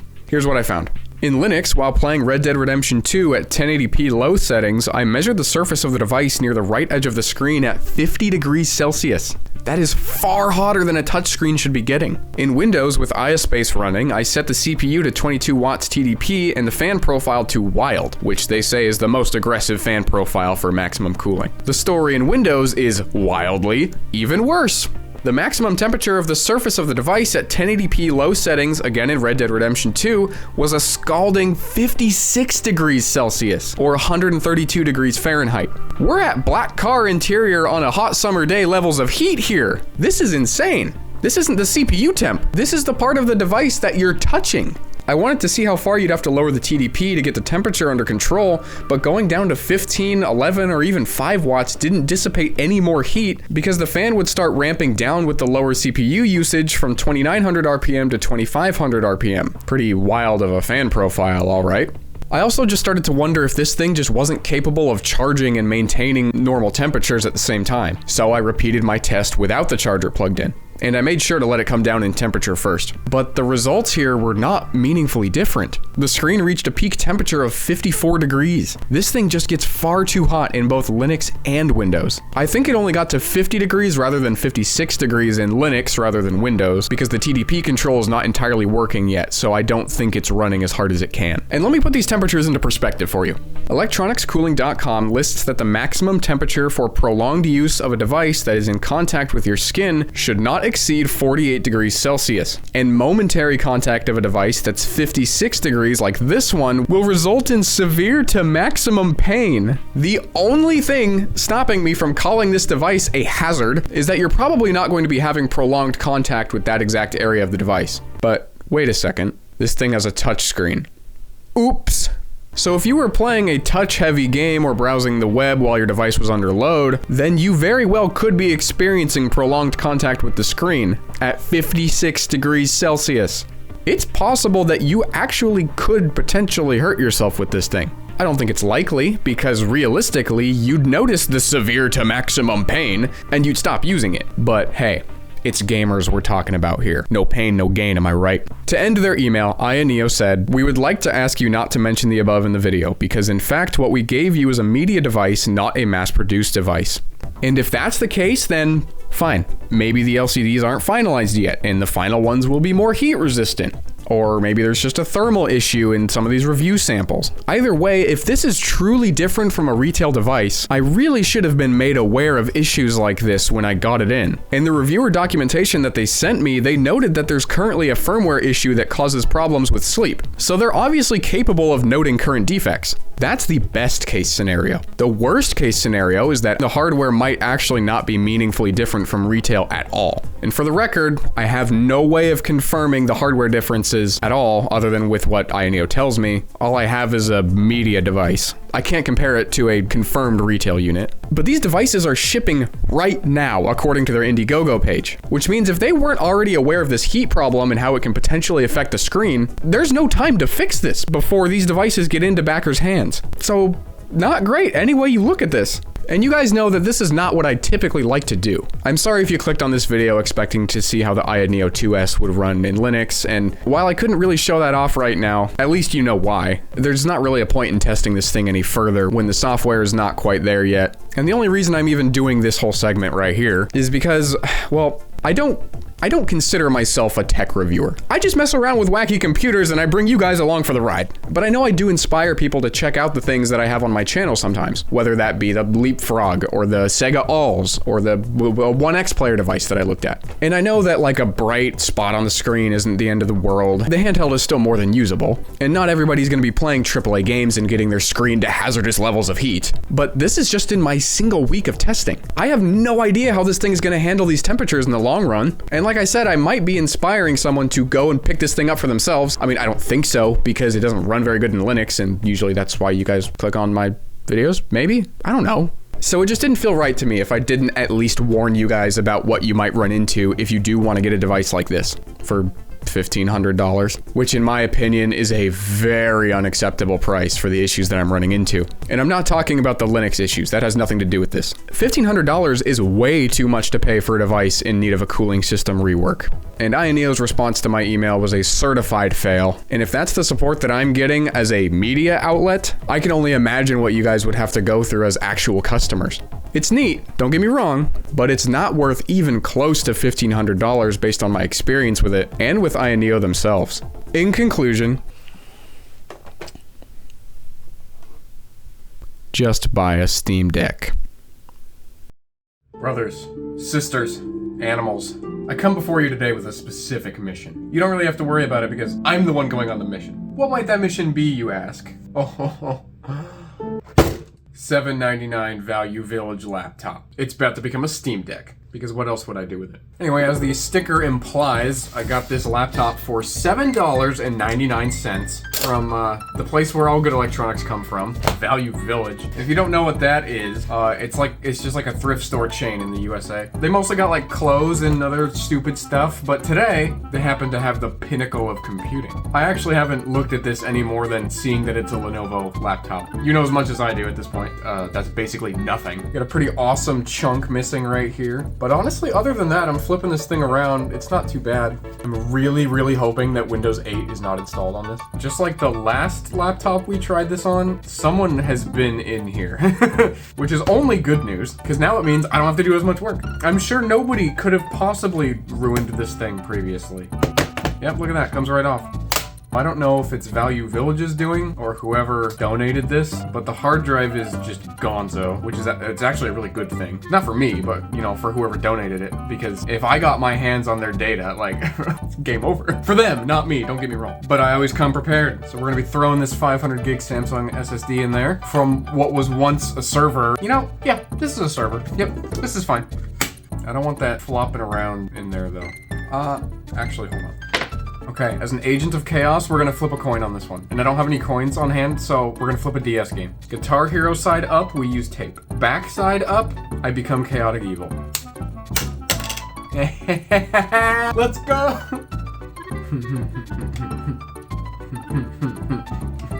It's okay, I didn't need to take it out ever again. Why would I ever need to take this SSD out? This is going to be the greatest gaming PC I've ever built. Now that we have a solid foundation, let's take a look inside. Usually there's like a sticker somewhere along the edges that shows you the CPU. You can kind of figure out which generation and which model from there, but we've got nothing to work with here. So at the very least, I can tell you that it's Windows 8 era by this sticker. We're looking at anywhere from 4th gen to like 6th gen-ish Intel. I mean, that's assuming it's Intel at all. It could be AMD. And if that happens, then this is not gonna be a good time. Oh God, I hope it's not AMD. Well, there's also a model here. So I guess it's a Flex 3 1480 80R3. That doesn't mean anything to me. And I could Google it, but that's no fun. However, I am able to see though that this needs 20 volts at 3.25 amps to charge it, which is important to know considering I don't have the charger for it. They didn't have it with the laptop, but luckily we're able to do something kind of cool here. So here is the charging port for the laptop. It's seen better days, as you can see, but the outer set of these pins here in the connector, I believe those are ground, and then the center ones are going to be where you put 20 volts. So what I'm going to do here is put one set of my multimeter wires on the outer side, and then I'm going to touch this to ground. Okay, that beep means that they are connected, so that's ground. And just to sanity check myself, I'm going to connect it to the middle one as well and then touch it here. Yeah, we're getting nothing. And all I'm touching right here is the outside of a USB port, and those are almost always grounded. So from there, I set my power supply to be 20 volts, and all I gotta do is connect ground and power, and then we can charge this thing. Just to make my life a little easier, I'm gonna just hook the ground into the USB port here. And you can see here, we are actually giving it some juice, but it is blinking, which I'm pretty sure means it's not actually charging. There's probably a battery issue, but we don't need batteries where we're going. All right, moment of truth here. Turn it off. Well, that was a horrible noise. Oh, the fan is pretty messed up. Oh wait, there's a screw in there. How did that even happen? Okay, well I think we figured out where one of the mystery screws from the back of the case went. Oh, you know what? You know what's in there? I can't say it because we don't get to see it. It's covered by shielding. All right, attempt number 2. Oh, should probably turn the power supply on. All right, here we go. I can hear the fan. It's kicking on. Oh, I think we made it to the BIOS, but it's not happy. No, it looks like we're in some kind of boot menu. Let's try every single key. Why not? Aha. Okay, so we have made it to a boot manager. Usually it'll give you an option here to like kick you to setup or to the BIOS, but not this time. Okay, through the power of Googling it, I've discovered it's F2. Yo, you see that? Intel i7-6500U? Dude, this thing is significantly better than I expected. Not gonna lie, I was like, I would have been happy with an i5. I went into this thinking it was gonna be like a Celeron or something. Dude, we can work with this. Okay, so now at this point, I'm gonna see if I can capture the screen with HDMI, and then I'm gonna go grab a Steam Deck OS installer flash drive. Okay, we're ready. In we go. Give it the old restart. Oh, here we go. You know, I expect this to go easier or better than the Toshiba laptop. So far, I'm not too impressed. Actually, no, I'm not gonna default to BIOS. I don't wanna screw something up and put it into like fast mode or whatever, and then all of a sudden we just can't come back to the BIOS. Hey, there we go. Cool. Hello, ISO installer copy to RAM. Okay, I would click that, but I'm gonna continue on the main story quest for now.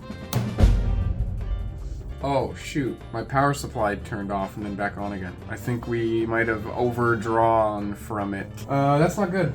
I wonder if there's a way to allocate more current to this thing. Current adjustment maximum. Let's go. Okay, well, it didn't shut off this time. Welcome to SteamOS right there. You wanna know why this worked? Because I got the old good luck charm. Bruh. Okay, so we're drawing like 35, 40 watts. That's fine. Okay, we got a little blinky dude here. Oh, this is awkward. Okay, I faintly see a mouse over on the capture output, but I just have like a blinking underscore on the laptop. And now we have nothing. But I do have a horrible feeling that we're gonna be limited by the power supply here. Because upon closer inspection, we can only draw 1.5 amps from this output. And, yeah. I did not anticipate running into brownout problems. So I don't have the actual charger that I need for this. I could Amazon Prime one and come back to this tomorrow, but you already know we're not gonna do that. Okay, this is the power adapter from the Toshiba. 19 volts, 6.32 amps. We lose a volt, but we gain amps. I'd say that's a net positive. Thank you for your service. This is horrible. Actually, like, do not do anything you see on my channel. But you know what? It's working, I mean! But admittedly, I will be upsetty spaghetti if my apartment catches on fire. Bro, it's still boot looping. I just destroyed this power adapter for no reason. Okay, so I'm gonna try WineSap OS or WinSap OS. I still have no idea which one it is. I need to write the image for it directly to the SSD. And, yeah. Okay, how awful is this gonna be? Oh, that actually wasn't too bad. Okay, so we've directly imaged the drive at this point, so no flash drive required. I'm gonna pick this one that says Linux SteamOS. Oh, bam, look at that, we're in. Sweet. Just like that.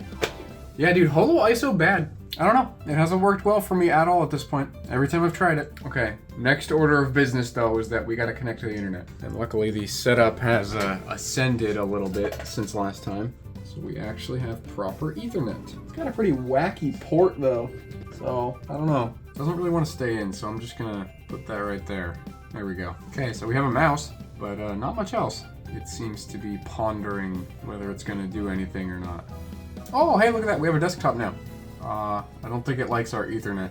It's just this stupid port. It's like a half-size Ethernet jack. Okay, well this is gonna bottleneck the shit out of our network speed, but for now I'm just gonna use a USB Ethernet NIC. Okay, the first time setup requires an internet connection to download the correct graphics drivers. Select OK once connected. We have internet, so we're good to go. Okay, select your desired graphics driver. We're gonna go with Intel here, because I'm pretty sure there's no dedicated GPU to this thing. Do you want to install the glorious egg roll variant of Proton? For Steam? Dude, I have no idea what that is, but we're gonna do it. I hate it when it wants me to reboot. I always feel like it's just not gonna come back on. Alright, here we go. Everything's looking good. I'm gonna actually load into the Steam desktop client here. Okay, so it looks like it can't initialize OpenGL. Oh boy. Okay, so it sounds like we don't have the right graphics driver. I couldn't figure out that OpenGL driver thing. So we're gonna just start a clean install of Linux Mint and hope things go better. Okay, Cool, so we've gotten to a point where we have some form of Steam installed. And if I remember correctly, I think that big picture mode by default now boots you into the SteamOS interface. Oh, sweet, yeah. I've never actually tried this until now. I've always used the old big picture interface, which is horrid. So let me connect a controller. Oh wow, yeah, this is like the exact Steam interface. It's running like hot garbage, but you know, it's fine. Actually here. Oh, hello? Well, that ain't immersion breaking or anything. I'm gonna take the resolution down. iPhone disconnected. What? So I'm gonna take the resolution down to 720p here because this is only, let's see, what is this actually? This is only a Intel HD Graphics 520 graphics chip here. Well, I was gonna look up the Steam Deck's GPU in here and then compare it for you guys, but I don't know if they have it in their database. We'll just put it up against a couple of common graphics cards that people might already know. So here's the order of them, and as you can see, we're not working with much. We have solidly 6% of the performance of an RTX 2060. So yeah, that's why we are in 720p. Okay, so I'm gonna let all this stuff download, and then we're gonna come back and see how it plays.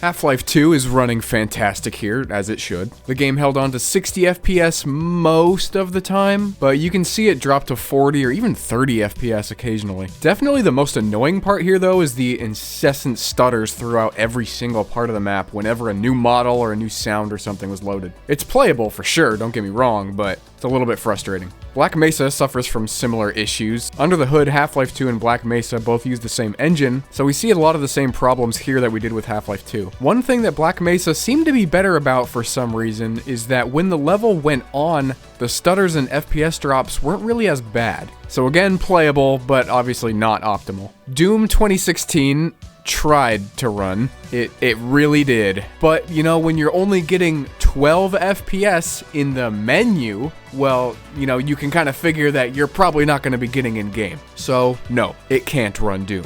Skyrim is running, well, I mean, it's running, I guess. This is the one game here that I really wouldn't consider playable. I mean, you can play the game, yes, but this is like sub-Xbox and PS3 version. Hardly ever cracked 20 FPS, stutters real bad, and was generally just a horrible time. TF2 runs absolutely horrible, unless you dump the settings and then it's fine. I had a decent time getting my ass kicked in an all-scout versus all-heavy match. I'm pleasantly surprised with how it's running here, considering this is a Skyle server. I got into a 3v3 here in Rocket League with bots on all of the lowest settings, and the frame rate really never even went above 27 FPS. But the thing is though, is that it was so consistent the entire time that after a while you don't really notice, and it's not that big of a deal. Eventually it kind of just feels like you're playing the Switch version, honestly. Overall, really not that bad of a time. Well, everybody, that's going to be it for this video. Thanks for coming along for the ride once again. If you enjoyed the video, go check out the other videos on my channel. I do stupid stuff with gaming hardware all the time, and there's always more in the pipeline, so get subscribed if you want to see that. I've got links down below in the description if you want to support me. But anyway, that's it. See ya. Guys, I messed up. In my previous video, where I had installed SteamOS onto the $799 Lenovo laptop, I had missed something kinda critical. And what's even worse is that it was right in front of my face, as a lot of you guys had pointed out in the comments. Initially, when I was reading these comments, I thought it was a bunch of you guys just backseat Bringusing, and I didn't think much of it. But then there were so many of you saying the same thing that I started to think that there might actually be something to it. And the comments that I'm talking about here are the ones that note how this heat pipe extends from the cooling fins here over to the CPU, but then they don't stop there. It keeps going over to here and then stops in this area. And a lot of you were saying that it looks a whole lot like there might be a dedicated GPU under there. And not only that, but some of you really crazy f***s out there put my serial number into Lenovo's website and then pulled up the factory specs, which I gotta say feels kind of violating, but you know, at the same time, like, really good detective work there. So anyway, I did the same thing and I put the computer's serial number into Lenovo's site. I scrolled down a bit and I opened this tab here that has the CPU, and there it is. They were right, a NVIDIA GeForce 940M. And to me right there, that's the smoking gun evidence. I mean, there's no way that the Lenovo site is gonna be wrong, unless at some point with that particular laptop, the motherboard had been replaced with like a lower spec one, but the odds of that are pretty slim. But I mean, it had definitely been tampered with at some point, so there's only really one way to be sure. I took off the cooler and, well, there it is. The $799 Lenovo laptop not only had a 6th Gen i7, but also a dedicated NVIDIA GPU. So yeah, turns out I know a thing or two about price to performance. I'm just kidding, I had no clue. And that also explains why nope. I'm gonna figure out how you pronounce it right now. Dude, nobody else is saying the name of this OS. Oh, hold on. Winesap. Winesap. Winesap. Winesap, according to Google. Alright, well there we go, Winesap OS. Okay, so that would explain then why Winesap OS was giving me so much trouble. I had been telling it to install the Intel GPU drivers, not NVIDIA ones. But even then, in Linux Mint, I had gone to the system specs page, and it had only reported the Intel integrated GPU. So, what's the deal with that? And the answer to that question is that Linux works in mysterious ways. Because after installing Windows, it showed right up, and I'm sure there's probably a perfectly rational reason why the NVIDIA card did not show up in Linux Mint. And it's probably my fault even, to be honest with you guys, but I don't know why it happened, and I'm sure the but actually crowd will fill you guys in the comments down below. So then I guess that means there's one question left to answer. Even though Linux Mint never showed the NVIDIA GPU in system settings, did the games I was playing actually utilize it? Or were they still running everything off of the Intel integrated graphics that it had claimed it was running on? I need to know if the NVIDIA 940M or the Intel Integrated Graphics 520 was what was being used during my gameplay. I wiped Linux off the laptop and then installed Windows 10. As fun as Linux is, I want to make sure I get everything right this time. And Windows, compared to Linux, well... It just works.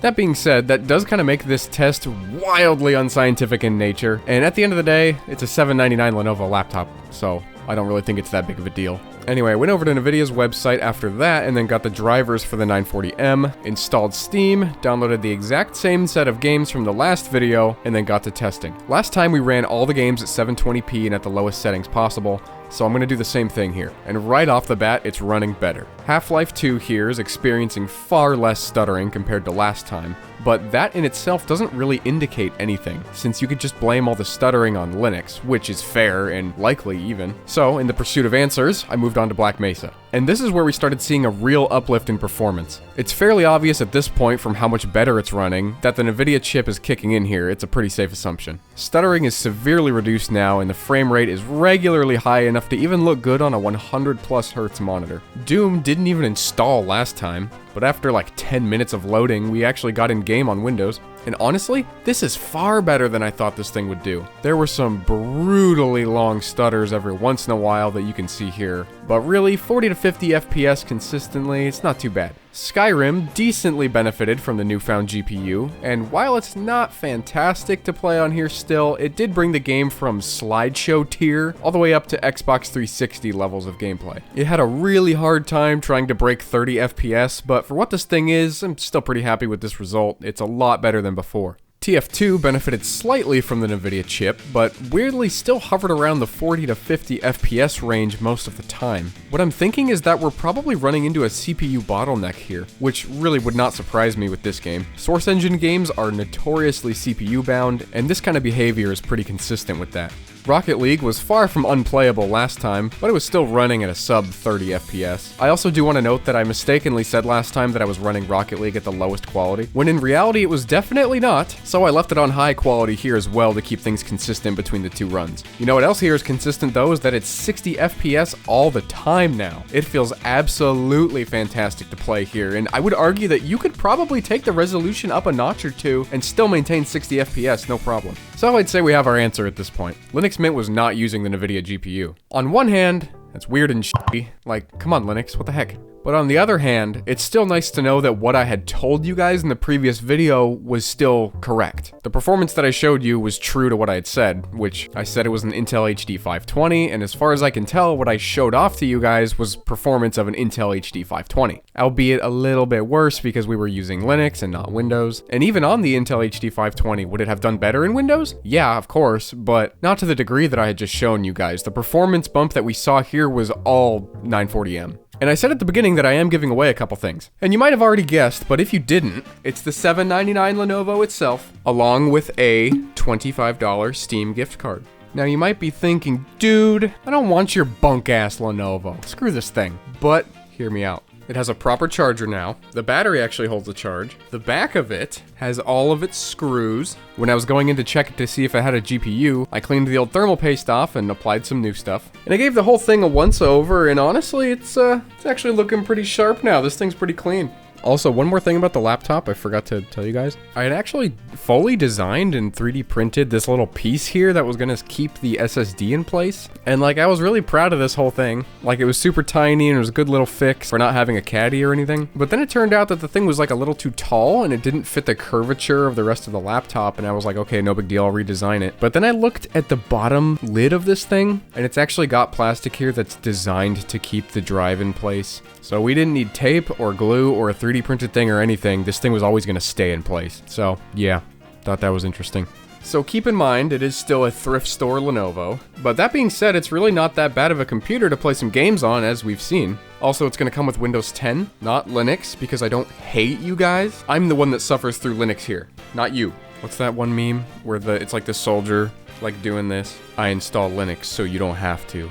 I will also sign it. But just in case the potential winner does not want it signed, I will hold off on that for now, and then I will ask whoever gets drawn if they want it to be signed or not, so that's on the table as well. But most importantly, you have to have a US address to ship to. Main 48 states only, no Alaska and Hawaii, sadly. I can maybe make some exceptions for Canada, but I don't really want to deal with all the customs stuff, so we're going to try and keep it in the US this time. And one more thing. I'm not going to stop anybody from entering this thing. Anyone who wants to enter can enter.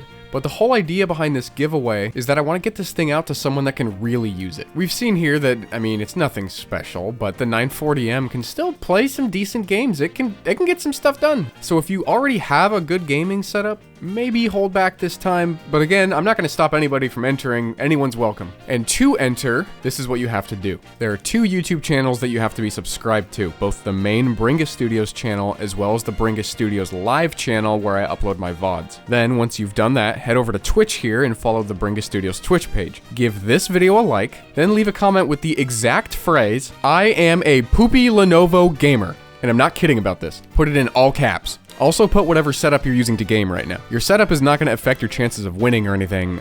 I'm going to be drawing at random. I just thought it'd be interesting. Doing all of that puts you in the running for the $799 Lenovo, which I have recently discovered. It also can do this. It's kind of started making a bad noise, so we're gonna put it back. I promise you, it's a good laptop. I promise you want this. Okay, so maybe don't like unfold it into tablet mode. Just leave it like a laptop. Anyway, doing all that puts you in the running to win the laptop along with a $25 Steam gift card. And I really hope this thing can go to someone who can use it for a gaming setup or even like a secondary mobile gaming setup. If you've already got a nice desktop or you primarily on Xbox or something and you just want something to use when you're out and about, this thing would be great. Anyway, I hope you enjoyed this look at what the 940M can do in 2023, and I will see you in the next one. I love my Steam Deck. It's basically the Nintendo Switch of PC gaming in that it's been a runaway sales success, it's got a great library of games, fantastic homebrew potential, and it's an emulation powerhouse. Actually, for real though, it's literally the Nintendo Switch of PC gaming. Like, it actually plays Switch games through emulation. It's kinda nuts. So naturally though, I have begun to wonder something. What is the next step in Steam Deck evolution? Should it get thinner? An OLED screen, perhaps? More power? Well, I'm sure we'll get to see what Valve has cooking over there in Bellevue soon enough. But in the meantime, I'm imagining an alternate Steam Deck. One with a cracked screen, no controls, and a barely functioning keyboard. And what do I do best on this channel? It's making my dreams into a reality, damn it. And that's just what I intend to do today with the Steam Deck. Or rather, the Steam Deck's OS. Alright, I got this laptop for literally free from a family member, and you can probably figure out why. Nonetheless, according to the sticker, it is a Intel i7, which means it's a fast gaming machine! But it could always be faster, so I've got a 480 gig Kingston SSD that we're gonna install. And while we're at it, we'll just take the screen off. I mean, it's not doing us any good. I'll just use a monitor. What is going on in here? There's just a, what is this? Just a little block and a cable tie? Someone has been in here. You know, I think I know what that block and cable tie is for. I think that is to make it so the SSD doesn't slip out of the SATA port, and then this is here to make sure the SSD doesn't move. So, I'm gonna be putting them right back where I found them. Oh, wait, no, but before we do that, Did say I was gonna take it apart and take the monitor out, so I still gotta do that. Not only do we have light, we also have technology. We also have to take the SSD back out.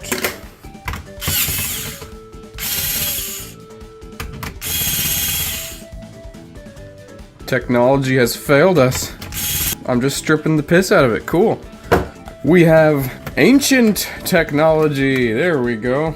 Okay, I'm gonna be a little less of a ape with it this time.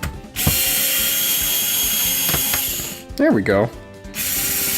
Oh my, you know what it is? I'm hitting the forward button on accident and it's absolutely decimating the screw. Imagine how much better stuff would go if I actually thought about literally anything I did. Dude, these screws do not want to come off. Oh my god, I went forward again! What is wrong with me? And now my head is stripped, dude. This was supposed to already be done. Alright. Backwards. Fantastic. Detonated wham. Hello there, non-Toshiba brand battery. This thing is sick. Okay, we should about be at the point where the shell should come off.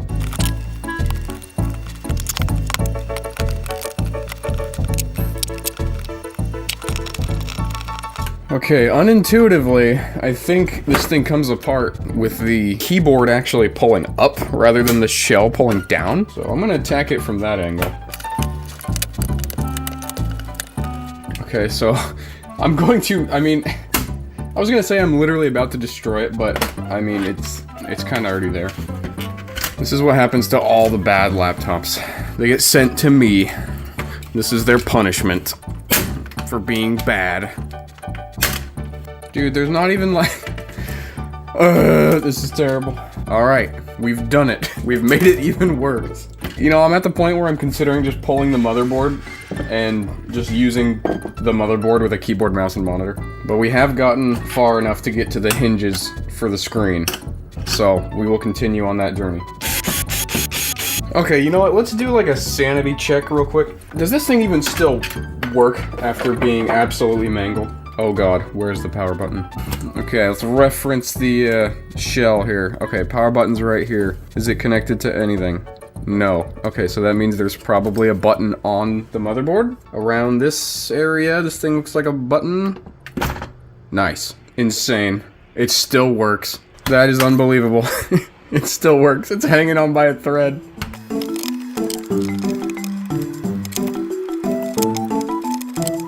Okay, you know something I'm realizing here after I took the LCD off is that the Wi-Fi antenna wires are going into the screen, so we might not have the greatest Wi-Fi connection here, but if it becomes a problem, which it probably will because there's no antennas, I've got this USB 3 absolute chungus Wi-Fi adapter we can just plug in, so it should be fine. Dude, I just realized that this looks like the gene splicer from Jimmy Neutron. I'm gonna edit in one right next to it. Dude, look at this thing. It's like a 1-to-1 copy. Now that we have the LCD removed and the butter knife out of frame, what I'm gonna do is connect it up to the monitor and make sure that we can get video output over HDMI with like the BIOS and stuff. Also, for those of you who saw my GameCube Mini V2 video, this might look kind of familiar. This isn't the exact fan that I used, but this is the same style of blower fan where you can intake air from the top or from the bottom actually, and then it just blows it out straight that way. Yep, same exact kind of fan. Free Windows 7 Home Premium key.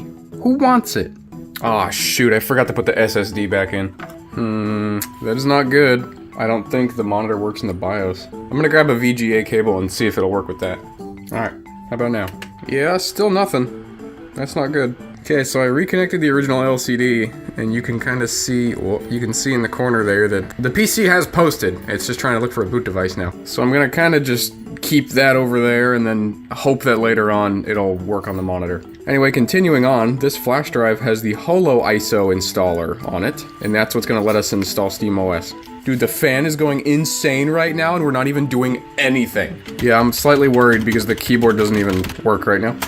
I have no idea. Hey, cats, chill. I don't know what the BIOS key is on Toshiba, so I'm gonna mash...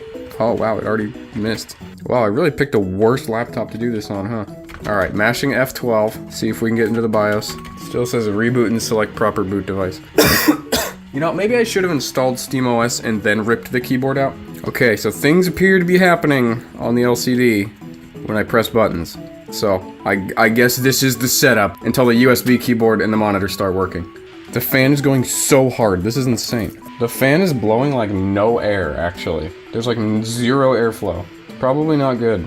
It's spinning, but there's no air going through it. What's the deal with that? Cool, so I've come to the conclusion that the F12 key just doesn't work, because I can hit other keys and it does something. When you hit F12, does nothing. USB keyboard does nothing. You can't do anything at all.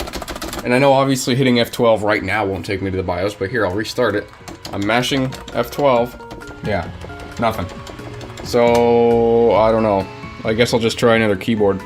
Nothing says good idea quite like a Corsair keyboard missing a good chunk of its keys, including all the F keys. We've got, LEDs. Still nothing.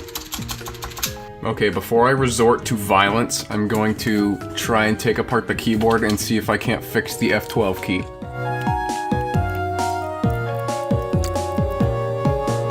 Dude, like a pound of human slime came out of this thing when I took the frame off. That's nasty. Alright, it still didn't work, so we are officially resorting to violence. Oh, I think I got it. Do you see that? Look at that. The screen's flickering. Okay, that's a good sign. I think that means I made F12 work again. Let's see. Just gonna kind of bob that around in there. No! Come on. Please. You gotta be kidding me, man. It just won't do it. It refuses. You know, actually, I wonder if this thing has a CMOS battery, because then I could just pull it and the BIOS might reset, or it might go straight to the BIOS or something. I'm running out of options here, so I think I'm gonna try that.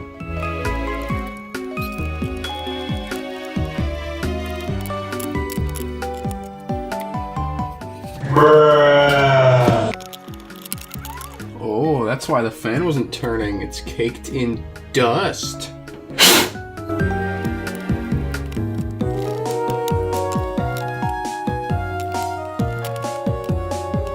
Dude, there's a spider in here. Dude, there's a spider in here. Not anymore. I've done it. I have found the CMOS battery. And I'm literally just going to cut one of the legs off and call it a day. Actually, no. I'm just gonna take the whole thing off. Oh, dude, this was just in the fan. Gross. Okay, we're going to just kind of hope that resetting the BIOS made it so USB keyboards work. And we're gonna turn it on and see what happens. Oh shoot, dude, we got a Toshiba screen now. Heck yeah. Okay, sweet. Okay, so we have reset the BIOS. Perfect. But the keyboard is still not working, so I'm gonna plug in the OG keyboard once again. PC gaming is easy. Hey, look at that, the BIOS, we did it! Oh, select the display to be used when the computer is started. Perfect. Well, now that it's plugged in, let me restart and see what happens. Oh, yo, it's popping up on the monitor now. Perfect. Still can't use the keyboard, but we'll figure it out. Okay, so we can now boot the flash drive. So I'm gonna try that and then hope that Linux will pick up the keyboard at least. Oh, it didn't work, what? Okay, I think we have to change the boot mode to UEFI. Dude, I have a horrible feeling that this thing can't run UEFI OSs. Okay, so there's some software out there called Duet and Refind, and this should let me boot EFI on a legacy system, so I'm gonna give this a shot and see if it works. Alright, I've got the Refind and Duet on this flash drive right here, so we're gonna try and boot off of this flash drive, and then from there, boot off of the Holo ISO installer. We'll see if it works. Okay, seems like we can only boot off of one USB thing at a time. So, I'm just gonna take the ADATA flash drive out for now, the one that has the Holo ISO installer, and at least see if we can boot the EFI bootloader thing. Alright, let's see what happens. Okay, that's sick. But error art. Oh, that's good. But error art again, what the heck? Okay, so the bootloader would not boot on this stupid no-name flash drive. So luckily, we've got a, It's All About TASM flash drive, which I'm sure is much more reliable. It is simultaneously doing something and nothing at the same time. Great, so now the flash drive's just gone. Okay, I can see that it's booting the USB over here, but I can't read anything because the screen is destroyed. Okay, so now I'm using a different tool because none of this shit is working at all. Boot Windows PE from HD1. I don't think I have Windows PE on anything. Oh, these are both HD1. I don't know if this program is seeing the Holo ISO flash drive. MS-DOS, no name. Nice. Okay, Holo ISO is on the flash drive. Let's see what happens. Come on, please. Oh, no, it didn't work. New plan. I'm gonna take the SSD and install the Holo ISO installer to this, and then use the installer for Holo ISO to install to itself. I don't know if that's gonna work, but I'm really running out of options. Okay, here's the game plan. Use the AIO boot tool to boot the SATA drive, which currently has the installer for Holo ISO on it, and then hope that Holo ISO can install Steam Deck OS onto the drive that's currently running as the installer. Oh, you guys see that? Arch ISO? That's the Holo ISO installer. Why? Dude, I'm at the point where it would be easier to, like, raise the Antichrist than boot Steam Deck OS on this laptop. Huh. We've somehow made it to some kind of EFI BIOS, maybe? I don't really know. Bruh, I think Enter is pressing itself. At what point do you just say, maybe I should just not use this laptop? Where is that point? I obviously have not gotten there yet, considering I'm still trying. Boot attempt number 1245. Doesn't even pick up the flash drive anymore. I yearn for the sweet release of death. Oh? Wait, something is going on the other screen. Hold on. Let's see if I can switch it over. Okay, the monitor won't connect, but something is going on down there. It looks like we're in like a different BIOS or something. Maybe like a boot menu. USB device, or EFI USB device 1. That's a good sign. Oh, dude! This is the screen. Oh, come on. It won't switch to the monitor. Okay. Okay, look at this. Look at this. SteamOS installer. Let's f***ing go. Okay, I don't know which kernel I should use, though. We get like one shot, probably. NVIDIA and... what did I say? Higher compatibility in general? Alright, sure, I'll take it. Let's go. I don't even care if it's not on the right monitor. Please boot. Please, we've worked so hard. Please. Dude, I'm at my breaking point. Okay. We're getting somewhere. This is the boot up stuff for the Holo ISO installer. You can see Arch ISO right up there. Oh man, we're getting somewhere. Let's go. My biggest fear is that once we get this installed, we still will have to find a way to boot Steam Deck OS itself, which is also EFI. It also doesn't help that I have absolutely no idea how we got to this point, and I'm also hoping that whatever's on the screen is supposed to be happening. Oh, look at that. We're booting, boys. We're booting. Yes! Please. We've come so far. There it is! Dude, the single brain cell that I have left is pumped right now. Oh, now is probably a good time to plug in the USB keyboard and see if that works. I can hit the numlock button and the LED comes on, so I'm pretty sure it works. There's stuff happening on this screen. Okay, there we go. We are in the installer. Alright, we're halfway there. Oh, shoot. I forgot you have to be connected to the internet to run this. Okay, here's what we're gonna do. Do we have any Wi-Fi? No, not a chance. Okay, so let me plug in that USB Wi-Fi adapter and see if we can get on a network here. Okay, USB Wi-Fi adapter does not seem to be working. This is gonna be an issue. Okay, I may be able to hook it up to Ethernet. Let me see. Okay, we are hooked up to an incredibly poorly performing Ethernet network connection. I'd be surprised if we got even like 20 megabits from this, but it should be enough to run the installer. No, it still says no internet. We're on the internet. Oh, but the date is all wrong. Hold on, maybe that's it. Alright, let's see if we have an internet connection now. Nice. Okay, it's updating. Alright, installer is updated. Now I have to run it again.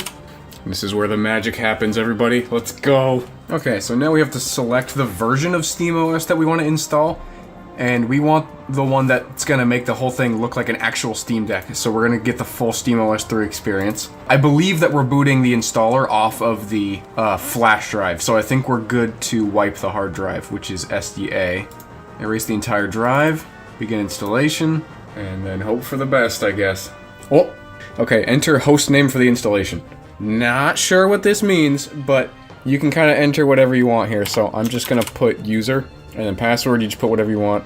I'm definitely not a Linux expert, so I kind of just do what works with this stuff. And I could be doing some awful stuff, but if you've watched the video up until this point, you would know that awful stuff is kind of all I do. Alright, we're gonna go user again. I really like the name user. Oh boy. Error, failed retrieving files, something about fonts. Okay. It's probably fine. Well, it got pretty far. I don't know. Let's just try restarting and seeing what happens. Wait, the time changed to 8 p.m. Bruh. That's probably why. Alright, let's see what happens. We may have to install it again. That would suck. Oh, looks like it did install. Alright. SteamOS, let's go. I got a bad feeling that the Steam Deck UI didn't install properly. Yeah, I'm gonna go ahead and just try and install the OS one more time. Alright, press any key to exit. My guys, it has taken, like, actually this entire day to get this working. Alright, SteamOS. Gonna go ahead and select that one to boot. Alright, I've been fiddling with it for a little bit, and we're gonna switch gears and try a different OS. I don't think Holo ISO is gonna quite work. I think it's a Vulkan issue with the Intel graphics that are built into the CPU. I don't think they support Vulkan, and GameScope is trying to launch with Vulkan, and it's just not working. But there is another implementation of SteamOS 3 that I'm gonna go ahead and try, and it's called WineSap OS? Winesap OS? I'm not sure. But I'm gonna go ahead and try that, because holy crap, I just want to play a game on this thing, goddammit. Alright, I've got WineSap OS, or whatever the heck it's called, installed to the SSD now. We're gonna go ahead and try and boot that. Wow. It was that easy? It was that easy. I really should have tried this first. I don't know the login. Let me Google it. Oh, it's just the username. Unbelievable. Just like that. We're in it. I don't like it when red bar makes me think error. Alright, select your desired graphics driver, Intel of course. You know, interestingly, I'm not seeing Steam on the desktop. Do you want to enable swap? Recommended. Sure. Swap size 8 gigs. Sure. I'm qualified to make these important Linux decisions. Do you want to change the current locale? Sure. Do you want to see all available locales? Sure. Cool. Yeah. Yep. I sure know what I'm doing. Do you want to change the current time zone? No, I already did that. Do you want to install Steam? Yes. Okay, there we go. Maybe they just can't legally distribute the ISO with Steam or something like that. I don't know. Probably not. But you never know. Well, after 20 years, we have another prompt. Do I want to install Google Chrome? Why not? Alright, we got a super cool task failed right here. So that's awesome. Okay, well, it's still doing stuff. It said, please reboot to apply changes. We're gonna go ahead and reboot. Hope for the best. We've got a button that says Steam Deck. I'm clicking it. Nice. Cool. You know what? I'm sick of it. No more terminals. No more text. No more Toshiba laptop. Goodbye. Well, we sure did try, didn't we? To answer the question, can I run SteamOS on the worst laptop I own? No. No, I can't. Well, that's probably gonna be it for this one. Join me next time when I try and install SteamOS on a PS4 or some stupid shit. See ya.